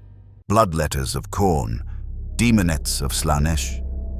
They spilled out of the rift, drawn by the massive release of energy. Joker Mask stood in the center of the chaos. To his left, the confused Ultramarines, still in aprons. To his right, a Necron overlord. Above him, a legion of demons. Joker Mask looked at the camera. Now, he grinned, his face splitting open. It's a crossover event. The summit of the spire had become the epicenter of a metaphysical aneurysm. To the naked eye, if any naked eye could survive the radiation and madness, it looked like a child had emptied a toy box into a meat grinder. The boundaries between the materium, the immaterium, and the cartoon dimension had dissolved into a sludge of impossible possibilities. A bloodletter of Khorne, a creature of brass and hate, charged an ultramarine. But instead of roaring, it quacked. When its hellblade struck the marine's armor, it turned into a bouquet of wilted flowers. The demon stared at the flowers, confused, before the marine blew its head off with a bolter round that sounded like a slide whistle. In the center of this cacophony stood the Joker Mask. He was vibrating, and the fusion of the Clown Prince's nihilism and the Mask's omnipotence had created a feedback loop that was tearing the local cluster of reality apart. He wasn't just wearing a suit anymore. He was wearing the sky. His coat was woven from the fabric of the night, buttoned with stars. Director on set, Joker Mask screamed, holding a megaphone that was actually a cone of solidified scream. People, where is the motivation? You! He pointed at a demonette of Slanesh who was trying to seduce a Necron Lich Guard. Too subtle. We need more pizzazz, more jazz hands. He snapped his fingers. The demonette exploded into a cloud of glitter. The collector's frustration Trazyn the Infinite was having a very frustrating millennium. He had collected the shards of Citan. He had catalogued the fall of Cadia. Yet he had a clone of Fulgrim in mint condition, but he could not catch this thing. Trazyn leveled his empathic obliterator. He calculated the entity's trajectory. He fired. The blast, capable of shattering the mind of a Titan, struck the Joker mask. Joker mask didn't dodge. He split in half, literally down the middle. The beam passed through the gap. Then the two halves zipped back together with a zipper sound. "Missed me. Now you gotta kiss me," Joker mask taunted. "Your physics are offensive," Trazyn droned. He activated his mind shackle scarabs. A swarm of metallic beetles flew toward the entity, seeking to burrow into his cortex and enslave him. Joker mask opened his mouth. He inhaled. He sucked the entire swarm into his gullet. He chewed. Crunch, crunch, gulp. "Need salt," Joker mask burped. He patted his stomach. Excuse me." Trazyn paused. His logic engines were overheating. "You consumed necrodermis. That is chemically impossible." "I have an iron stomach, Trazman," Joker mask laughed. "And an iron will, and an iron... Hey, look, an ironing board." An ironing board appeared in Trazyn's path. The Overlord tripped. It was undignified. It was absurd. It was working. "This exhibit," Trazyn muttered, picking himself up, "is going to be stored in the Do Not Open vault." The Ultramarine's fury. Cato Sicarius had ripped off the apron. He had torn the tutu to shreds. He stood in his underwear and his honking clown shoes, holding a chains ward he had scavenged from a dead sergeant. He looked ridiculous, but he fought like a god. He decapitated a plague bearer. He gutted a pink horror. He didn't care about the honking. He used it. Honk slash. For honk slash. "Focus, brothers," Sicarius roared. "The environment is mutable, but our hatred is constant. Deny the absurdity. Enforce the reality." Tigurius, fighting beside him, was doing just that. The chief librarian was using his psychic might not to blast the enemy, but to stabilize the ground beneath them. "I'm holding the narrative together," Tigurius gritted out, blood streaming from his eyes. "He is trying to turn the floor into pudding. I'm forcing it to remain rockcrete." "Keep it solid, librarian," Sicarius ordered. "We push for the center. We kill the clown." The hyena rises. But the Joker mask wasn't paying attention to the ants. He was looking up. He felt it. The gaze. The Chaos Guards. They were watching. And they were disappointed. No, they were hungry. But the Joker didn't like being looked at like a meal. And he liked being looked at like the star. Inside the mindscape of the entity, a war was raging. Tybalt 7 Delta was curled in a ball in the corner of the white void. He was weeping. "Please," Tybalt begged, "stop. It's too much. The people, they're screaming." Standing over him was the Joker. But it wasn't the human Joker. It was a giant, towering avatar of the Joker, painted in the style of a twisted Picasso. "They're not screaming, Tybalt," the Joker avatar soothed, his voice like grinding glass. "They're laughing. It's just a very intense kind of laughter." "They're dying," Tybalt shouted, pointing at the screen of the eyes. Outside, the Joker mask had just turned a squad of Imperial Guardsmen into bowling pins and rolled a boulder over them. The sound wasn't a strike. It was a wet crunch. "It's a metaphor," Joker dismissed. "For the crushing weight of the bureaucracy. It's satire." "It's murder," Tybalt screamed. The mask is supposed to be fun. It's supposed to be mischief." "Mischief is for children," Joker sneered. He grabbed Tybalt by the throat. "We are artists, and art requires sacrifice. We are going to paint this galaxy, Tybalt. We are going to paint it red and green and purple. Joker leaned in. I'm going to show you a magic trick. I'm going to make the Eye of Terror disappear. You can't, Tybalt gasped. That's impossible. With the mask? Joker grinned. Nothing is impossible. We just need to widen the smile. The material realm Joker mask stopped dancing. He stood in the center of the carnage. The demons, the Necrons, the Astartes, they all felt the shift. The frantic calliope music stopped. A low, not droning sound began. It sounded like a cello string being bowed by a rusty saw. The green light of the mask deepened. It turned dark. It turned the color of a bruise. "Hey!" Joker Mask shouted. His voice wasn't amplified anymore. It was quiet, intimate. It spoke directly into the ear of every living being in the city.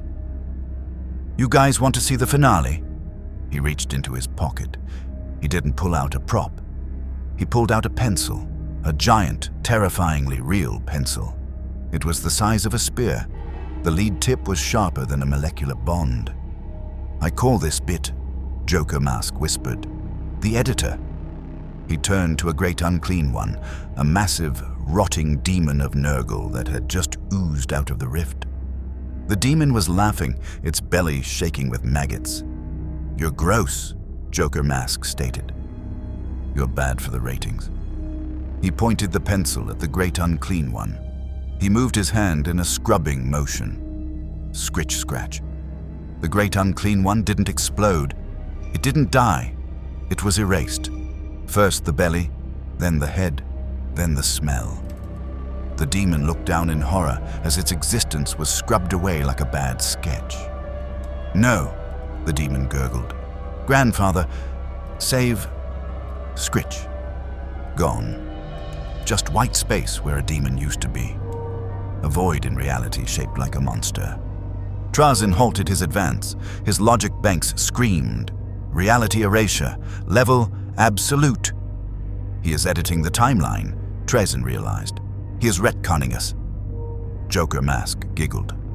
It was a wet, nasty giggle. "I never liked Nurgle," Joker Mask mused. "Too messy. And Khorne, too one-note. Blood, blood, blood. Get a thesaurus. Bapal." He turned the pencil toward the rift in the sky where the blood letters were pouring out. "Let's revise the script." He drew a line across the sky, a thick black line. The rift slammed shut. It didn't close naturally. It was crossed out. The demons that were halfway through were bisected, their top halves falling to the ground, their bottom halves trapped in the warp. There, Joker Mask dusted his hands. Much cleaner. Now where were we? Ah yes, the audience.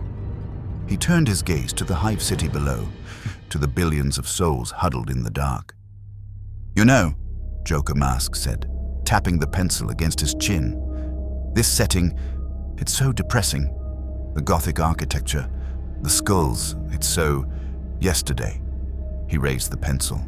"Let's brighten it up." He drew a circle in the air. A sun appeared. Not a star, not a cartoon sun with sunglasses and a smile. It rose rapidly, banishing the smog, but the light it cast wasn't warm. It was radiation, pure, unshielded X-rays disguised as sunshine. "Smile!" the sun shouted. People in the hab blocks began to melt. Their skin sloughed off, revealing grinning skulls beneath. "See," Joker Mask clapped. "Everyone is smiling now. It's infectious." The rebellion of the id. Inside the suit, Tybalt was fighting. He saw the melting people. He saw the editor erasing existence. This isn't funny, Tybalt thought. The thought was small, but it was hard. This is just mean. The mask, the artifact itself, responded to the host. The mask was an object of chaos, yes, but it was also an object of liberation. It liberated the id. Tybalt's id wanted to party. It wanted revenge on his bosses. It wanted to get the girl, and it did not want to erase the universe. That was the Joker's ID. A conflict began, a war for the steering wheel. Joker Mask's hand trembled. He tried to erase Trazyn, but the pencil stuttered. "What are you doing?" Joker Mask hissed, talking to himself. "Hold still, I'm trying to create a masterpiece." "No," Tybalt's voice echoed from the chest cavity. "No more erasing." "I am the director," Joker screamed. He stabbed the pencil into his own leg to punish Tybalt. Bowing, the pencil bounced off. "Oh, now you want to do the rubber gag?" Joker snarled. "Fine." He threw the pencil away. He reached into his coat and pulled out a script. "If you won't let me erase, I'll just rewrite." He opened the script. The pages were blank. A quill appeared in his hand, dripping with red ink. Blood. "Scene 10, Joker muttered, writing furiously. The Necron Overlord trips and falls into a plot hole. The Ultramarines realize that courage is a social construct and surrender. As he wrote, reality bent. Trazyn suddenly felt his gyros fail. A literal hole opened in the ground, a hole shaped like the word plot. "Unacceptable!" Trazyn shrieked as he tumbled in. Sicarius felt a wave of lethargy. He dropped his chainsword. Why are we fighting? It is all folly." "Yes," Joker laughed. "Yes, embrace the nihilism. It's the only joke that matters." The intervention. "Brother!" The shout cracked the lethargy. Tigurius, the librarian, had not succumbed. He had shielded his mind with the Emperor's light, and with something else. Pure, stubborn hatred of the witch. Tigurius charged. He didn't have his staff. It had turned into a pool noodle. He didn't have his bolter. He had a rock, and a piece of the ruined spire. He wasn't attacking the Joker with psychic power. He was attacking him with a rock. "You are not funny," Tigurius roared. He slammed the rock into the Joker Mask's face. Crack. It wasn't a funny sound. It was the sound of wood chipping. The Joker Mask staggered back. The quill flew from his hand. "Ow!" Joker Mask rubbed his face. "Hey, no heckling." He looked at Tigurius. "You threw a rock. A rock. That's so Paleolithic." Joker Mask raised a hand. "I sentence you to be a mime." He fired a beam of silence. Tigurius rolled. He dodged the beam. He grabbed the fallen chainsword. "Sicarius," Tigurius shouted. "Wake up. He's writing you out. Do not let him hold the pen." Sicarius blinked. He looked at the script floating in the air. He read the words. "Cato Sicarius cries like a baby." Something inside the captain snapped. The sheer, unadulterated arrogance of Cato Sicarius rebelled against the narrative. "I do not cry." Sicarius ripped off the remaining scraps of his dignity. He stood in his underwear, bloody and battered. "I am Cato Sicarius," he charged. Not at the Joker, at the script. He swung the chainsword. Rip! He slashed the floating pages in half. "My draft," Joker Mask shrieked. "Do you know how hard it is to get Final Cut approval in this universe?" The destruction of the script caused a backlash. The reality wave faltered. Trazyn climbed out of the plot hole, looking extremely dusty and very angry. "I am revoking your library card," Trazyn stated. He raised his obliterator again. Joker Mask looked around. The Necron was back. Some of the Marines were angry. The demons were, well, they were erased. "Tough crowd," Joker Mask growled. He looked at the mask. He felt Tybalt pushing back harder. The green light was flickering, turning a sickly gray. "You're ruining it," Joker yelled at his own chest. "We had them on the ropes." "You're hurting them," Tybalt cried. "I don't want to hurt them anymore. I want to go home." "There is no home," Joker laughed, a sound of pure despair. "That's the joke, you idiot. Gotham, Terra, Desolatum, it's all the same asylum. I'm just trying to make it fun." The seduction of Slaanesh. Suddenly, the air turned pink. perfume, thick and cloying, filled the spire. Time slowed. A voice, silky and androgynous, whispered in the Joker's ear. Such exquisite pain, such divine absurdity. You are a jewel, little clown. Joker mask froze. Slaanesh, the Prince of Pleasure. The Dark Prince had finally taken a personal interest. Join me, Slaanesh whispered. I can give you a stage that spans the galaxy. I can give you an audience that never dies, that screams in ecstasy forever. You try so hard to break them. I can help you shatter them. Joker Mask listened. The temptation was real.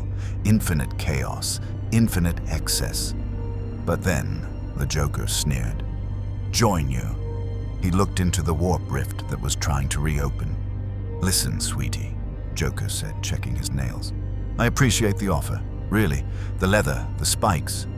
It's a look, but you have one fatal flaw. And what is that? Slaanesh purred, the voice vibrating in his bones. You're obsessed with sensation, Joker said. You want to feel things. Pain, pleasure, whatever. Joker leaned into the rift. I don't want to feel. I want to laugh. And you? Joker pulled out a cream pie. You take yourself way too seriously. He threw the pie into the warp. It hit an invisible barrier. The psychic backlash was immense. Slaanesh, denied and mocked, shrieked, a sound that shattered every window in the hemisphere. Nobody rejects me, the warp lashed out. Tentacles of purple energy shot from the sky, grabbing the Joker Mask. Tentacles! Joker Mask sighed.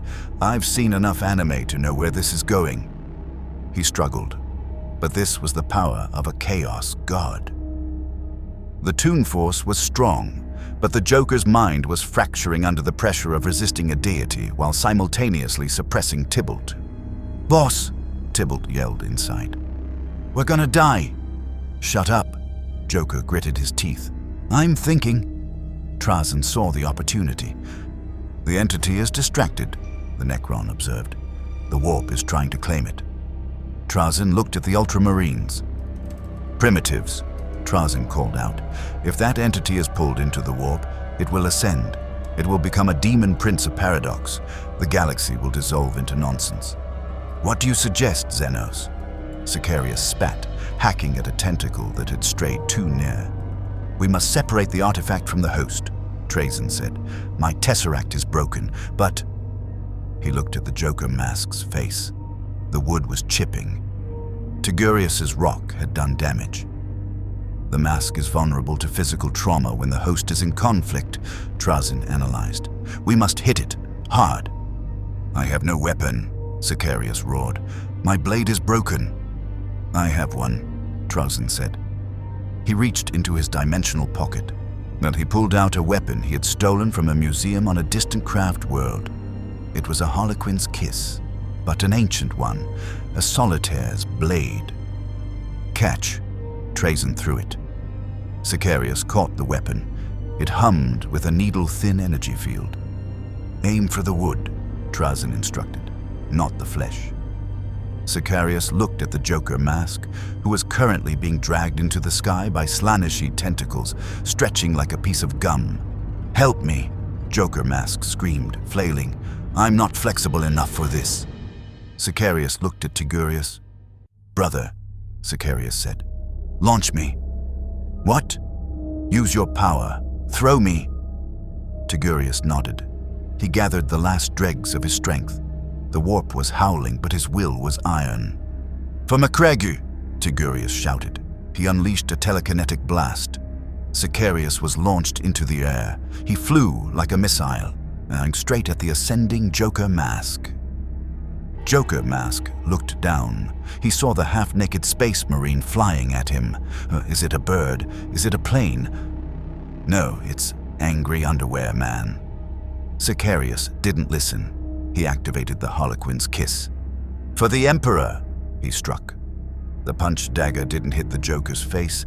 It hit the side of the green mask, right where the crack was. Crunch. The impact was absolute. The ancient Eldar weapon punched through the Toon force field. The mask shattered. Not completely, but a large chunk broke off. The magical connection severed. The green light vanished instantly. The purple suit vanished. The hyena avatar dissolved. Gravity returned. 3 figures fell from the sky. The Joker, Tybalt, and the broken mask. They plummeted toward the ruined spire. "No!" Joker screamed as he fell. He wasn't laughing. He was reaching for the green shards. "My fun! My beautiful fun!" Tybalt was just screaming. Sicarius fell with the grace of a brick, but his physiology could survive the drop. They crashed onto the spire's roof. Tybalt hit a pile of debris. He rolled, gasping, back in his gray factory jumpsuit. He was alive. He was free. Joker hit the ground hard. Crack. His leg broke. He rolled, coughing, clutching his ribs. The mask, or what was left of it, skittered across the floor. It was dull, brown, lifeless wood. Joker crawled toward it. He dragged his broken body. "Don't leave me," Joker wheezed. "It's so boring here." He reached for the mask. A metal foot slammed down on his hand. Crunch. Joker looked up. Cato Sicarius stood over him. He was covered in custard, blood, and glitter. He was wearing underwear. Now he looked like the god of vengeance. "The joke," Sicarius said, raising the stolen Eldar blade, "is over." Joker looked at the blade. Then he looked at Sicarius. Joker started to chuckle, a low, wheezing sound. You're wearing tighty-whities." Sicarius didn't blink. "And you," Sicarius said, "are done." He prepared to deliver the killing blow. "Wait."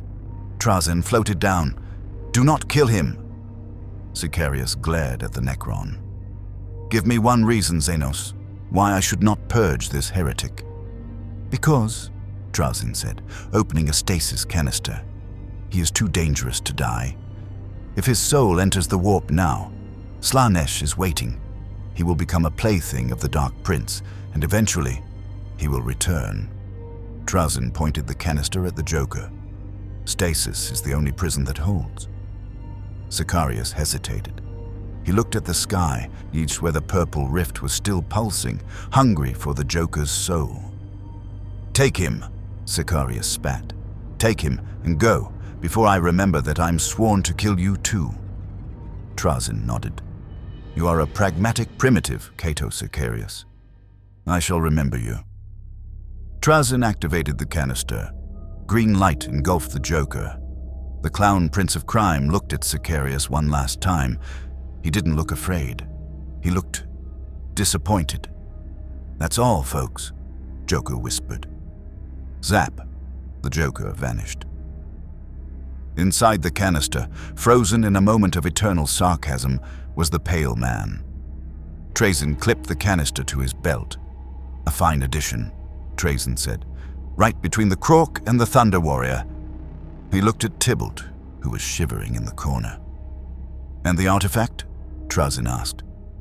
Sicarius stepped on the broken mask. He crushed it under his heel, and it splintered into ordinary wood. "It is trash," Sicarius said.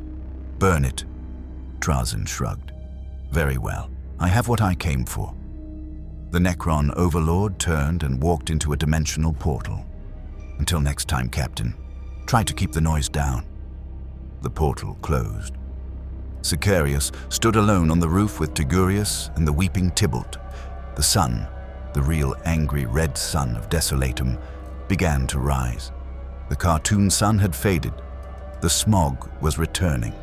The demons were gone. The grim darkness had returned. Sicarius looked at his hands. He looked at his underwear. He looked at Tigurius. "If you speak of this," Sicarius said, his voice deadly serious, "I will have you mind-wiped." Tigurius managed a weak, bloody smile. "Speak of what, Captain?" "I saw nothing but a glorious victory." Sicarius nodded. He walked over to Tybalt. Tybalt looked up, unterrified. Are you going to kill me?" Sicarius looked at the small grey man, the man who had worn the power of a god and used it to throw pies. "No," Sicarius said. "You are a citizen of the Imperium. Go back to work." Tybalt blinked. "Work? The shift starts in 1 hour," Sicarius said, turning away. "Do not be late." It was the most horrifying thing he could have said. Tybalt stood up. He looked at the grey sky. He looked at the grey city. "Yes, my lord," Tybalt whispered. He shuffled toward the stairs. The nightmare of comedy was over. The nightmare of reality had resumed. The silence that fell over Hive Desolatum was not the silence of peace. It was the silence of a stopped heart. For hours, the city had been a cacophony of impossible sounds. Slide whistles, explosions, calliope music, and the laughter of a mad god. Now, the wind howled through the shattered spires, carrying only the dust of pulverized rockcrete and the faint, acrid smell of ozone and custard.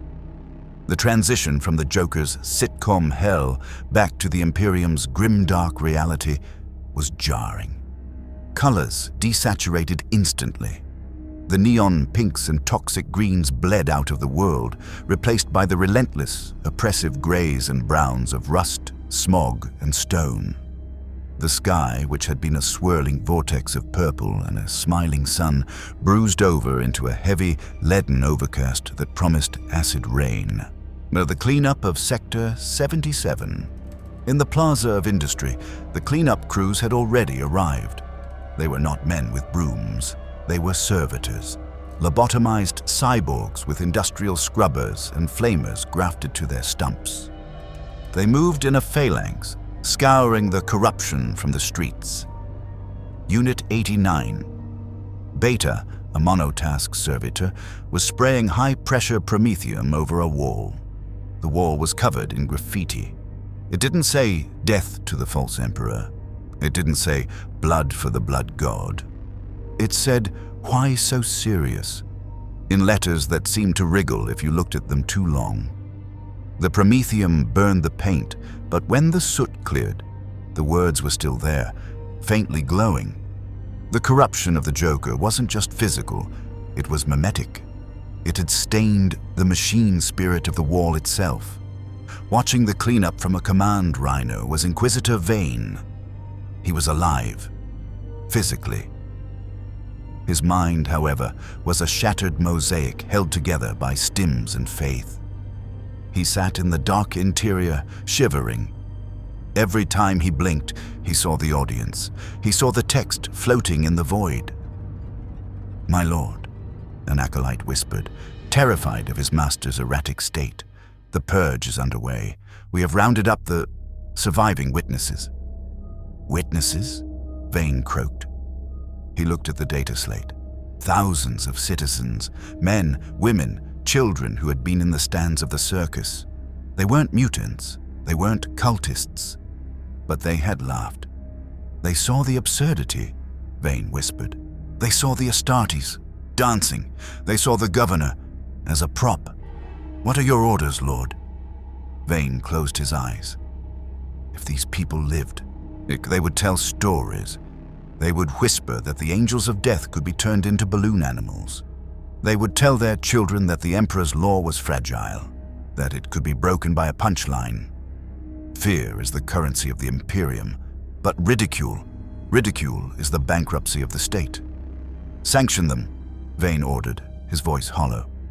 "All of them." "Execution, Lord." "No." Vane opened his eyes. They were dead. Flat orbs. Servitorization. Strip their minds. Remove the capacity for humor. Remove the capacity for memory. Make them machines. Machines do not laugh. The acolyte bowed. "It shall be done." Outside, the screams began, but they were efficient screams. The screams of people being processed. The Grimdark had returned, and it was taking its toll. The walk down Tybalt 7. Delta walked down the stairs. Then there were 10,000 steps from the spire roof to the transit bridge, and another 5,000 to the lift that would take him back to the sump. He was barefoot. His factory jumpsuit was torn. He was cold. Every step was a reminder of what he had lost. An hour ago, he could fly. He could spin like a tornado. He could reach into his pocket and pull out a banquet, a sports car, a lover. He was a god. He was invincible. Now his knees ached. His stomach rumbled with the cramping pain of malnutrition. The air tasted of sulfur. He passed a checkpoint. An enforcer stood there, face hidden behind a riot visor. "ID," the enforcer barked. Tybalt fumbled in his pocket. He pulled out his dented, greasy chit. The enforcer scanned it. Beep. "You're late for shift, 7 Delta. That's a docking of credits." Tybalt looked at the man, and a tiny spark of the mask flared in his mind. "Turn his helmet into a fishbowl," the impulse whispered. "Pull his underwear over his head." Tybalt twitched. He raised a hand, but there was no green flash. No power. Just a dirty, trembling hand. I was detained," Tybalt whispered. "Don't care. Move along." The enforcer shoved him. Tybalt stumbled. He caught the railing. He looked over the edge, down into the abyss of the hive. Miles of smoke, fire, and misery. He had held the sun in his hands. He had erased a great unclean one with a pencil, and now he was going back to skim algae off a vat of coolant. The horror of Warhammer 40,000 is not always the demon or the Xenos. Sometimes, the true horror is simply the return to the status quo. The realization that the miracle is over, and the nightmare of daily life is all that remains. Tybalt began to weep. Silent, gray tears that streaked the grime on his face. He merged into the crowd of shifting workers, a drop of water returning to a poisoned ocean. The fortress of Hera, the debriefing, the strike cruiser.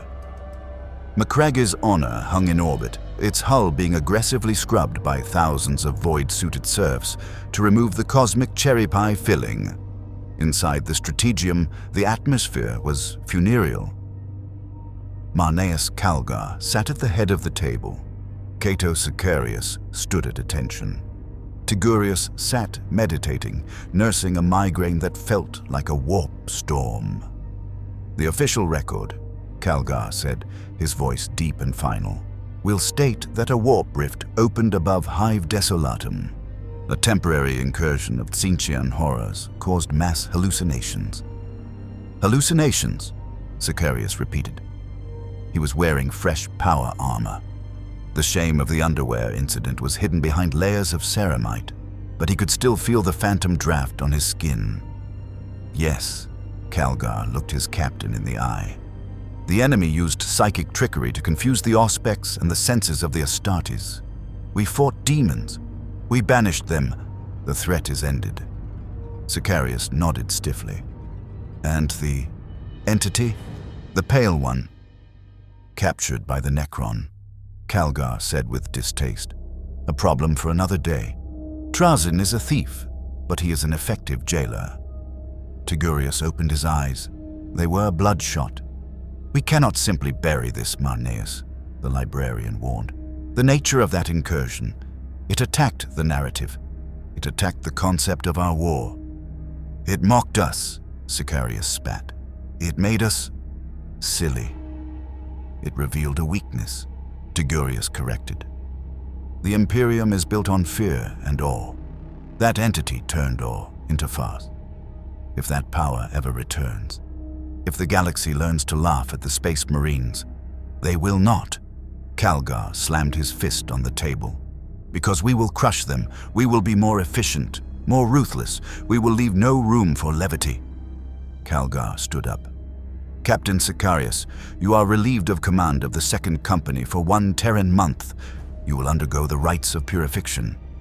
"My lord," Sicarius stiffened. "I did my duty. I destroyed the artifact." "You wore a tutu, Cato," Calgar said softly. The room went deadly silent. "It was a hallucination," Sicarius whispered, almost begging. "The pict feeds were corrupted," Calgar said, "but the memory remains. Go to the isolation cells. Scour your mind." Do not return until you are the avatar of war again." Sicarius bowed. He turned and marched out. As he walked down the corridor, he passed a servitor polishing a statue of Guilliman. Squeak. Sicarius froze. He spun around, hand on his bolt pistol. It was just the sound of the polishing cloth on metal. Sicarius stared at the servitor. For a second, he saw a red nose on the statue. He blinked, and it was gone. He hurried away, the sound of honking shoes echoing in his memory, chasing him into the dark. Solomus, the prismatic gallery. Deep within the hollow world of Solomus, Trazyn the Infinite walked the halls of his museum.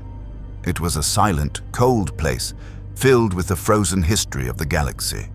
Here, a regiment of Imperial Guard stood frozen in the moment of a bayonet charge. There, a tyrannid hive tyrant paused mid-roar. Trazyn stopped in front of his newest acquisition. It was a stasis canister, lit from below. Inside was the Joker. He was frozen in the exact moment of his capture. His body was broken, his purple coat stained with blood. But his face, he was looking directly at the glass. One eyebrow cocked, a smirk playing on his lips. His hands were held out, palms up in a gesture that said, "Is this it?" Trazyn admired the piece. Subject, the Harlequin of Chaos, Trazyn recorded into his auto-quill. Origin, unknown. Classification, Alpha plus threat to causality.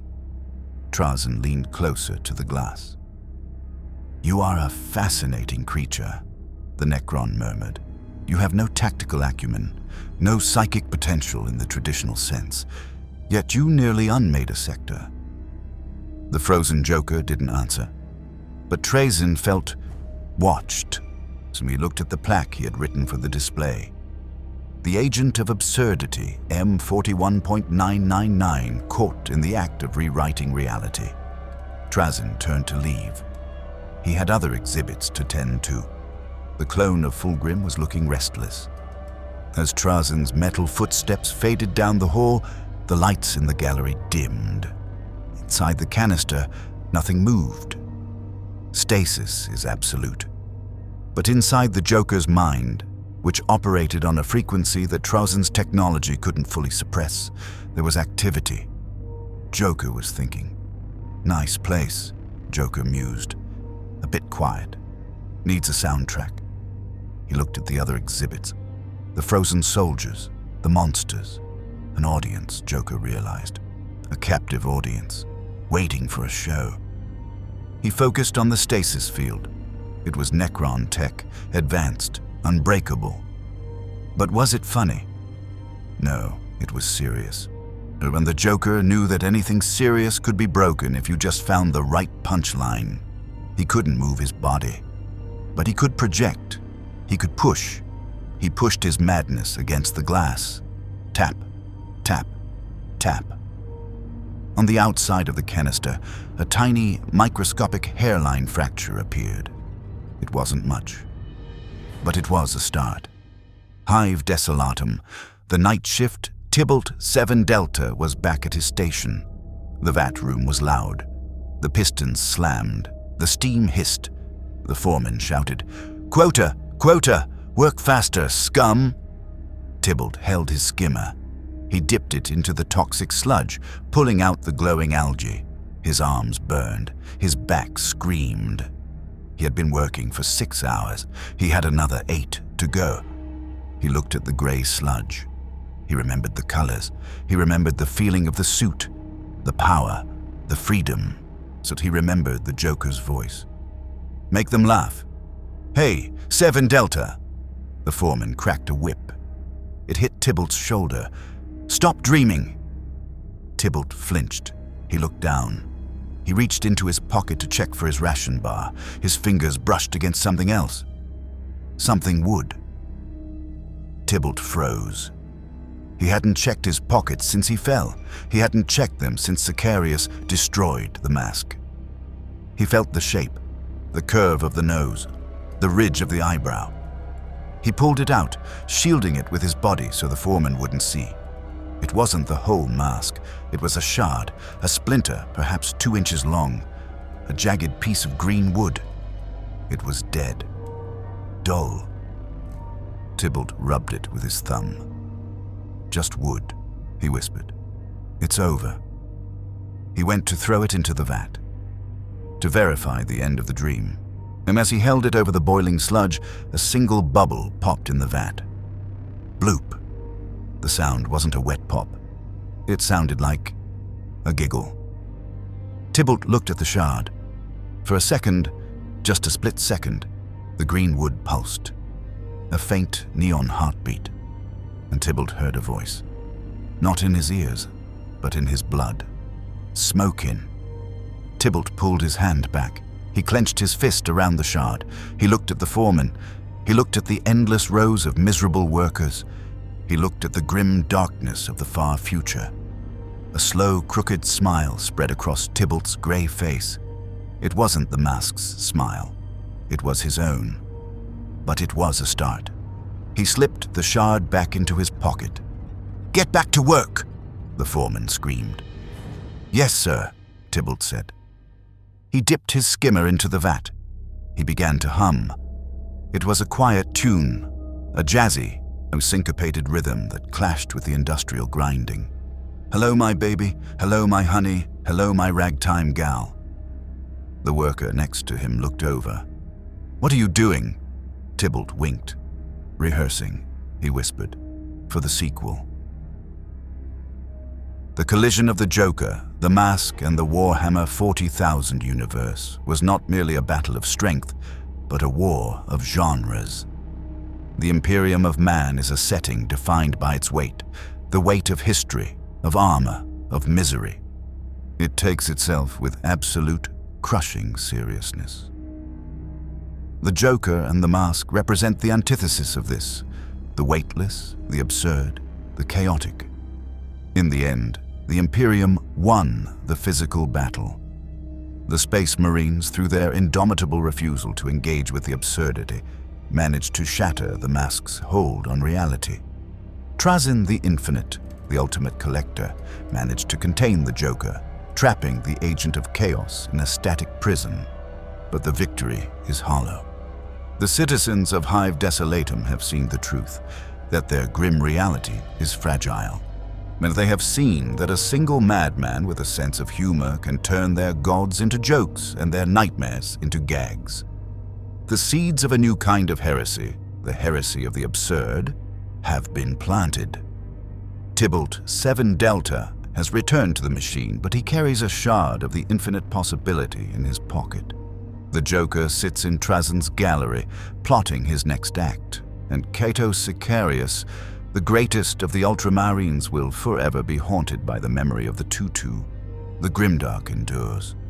But somewhere, in the darkness between the stars, the laughter is waiting, and as the Joker would say, "That's all, folks. The Emperor protects." More stories await. Thank you for watching. Please like and subscribe.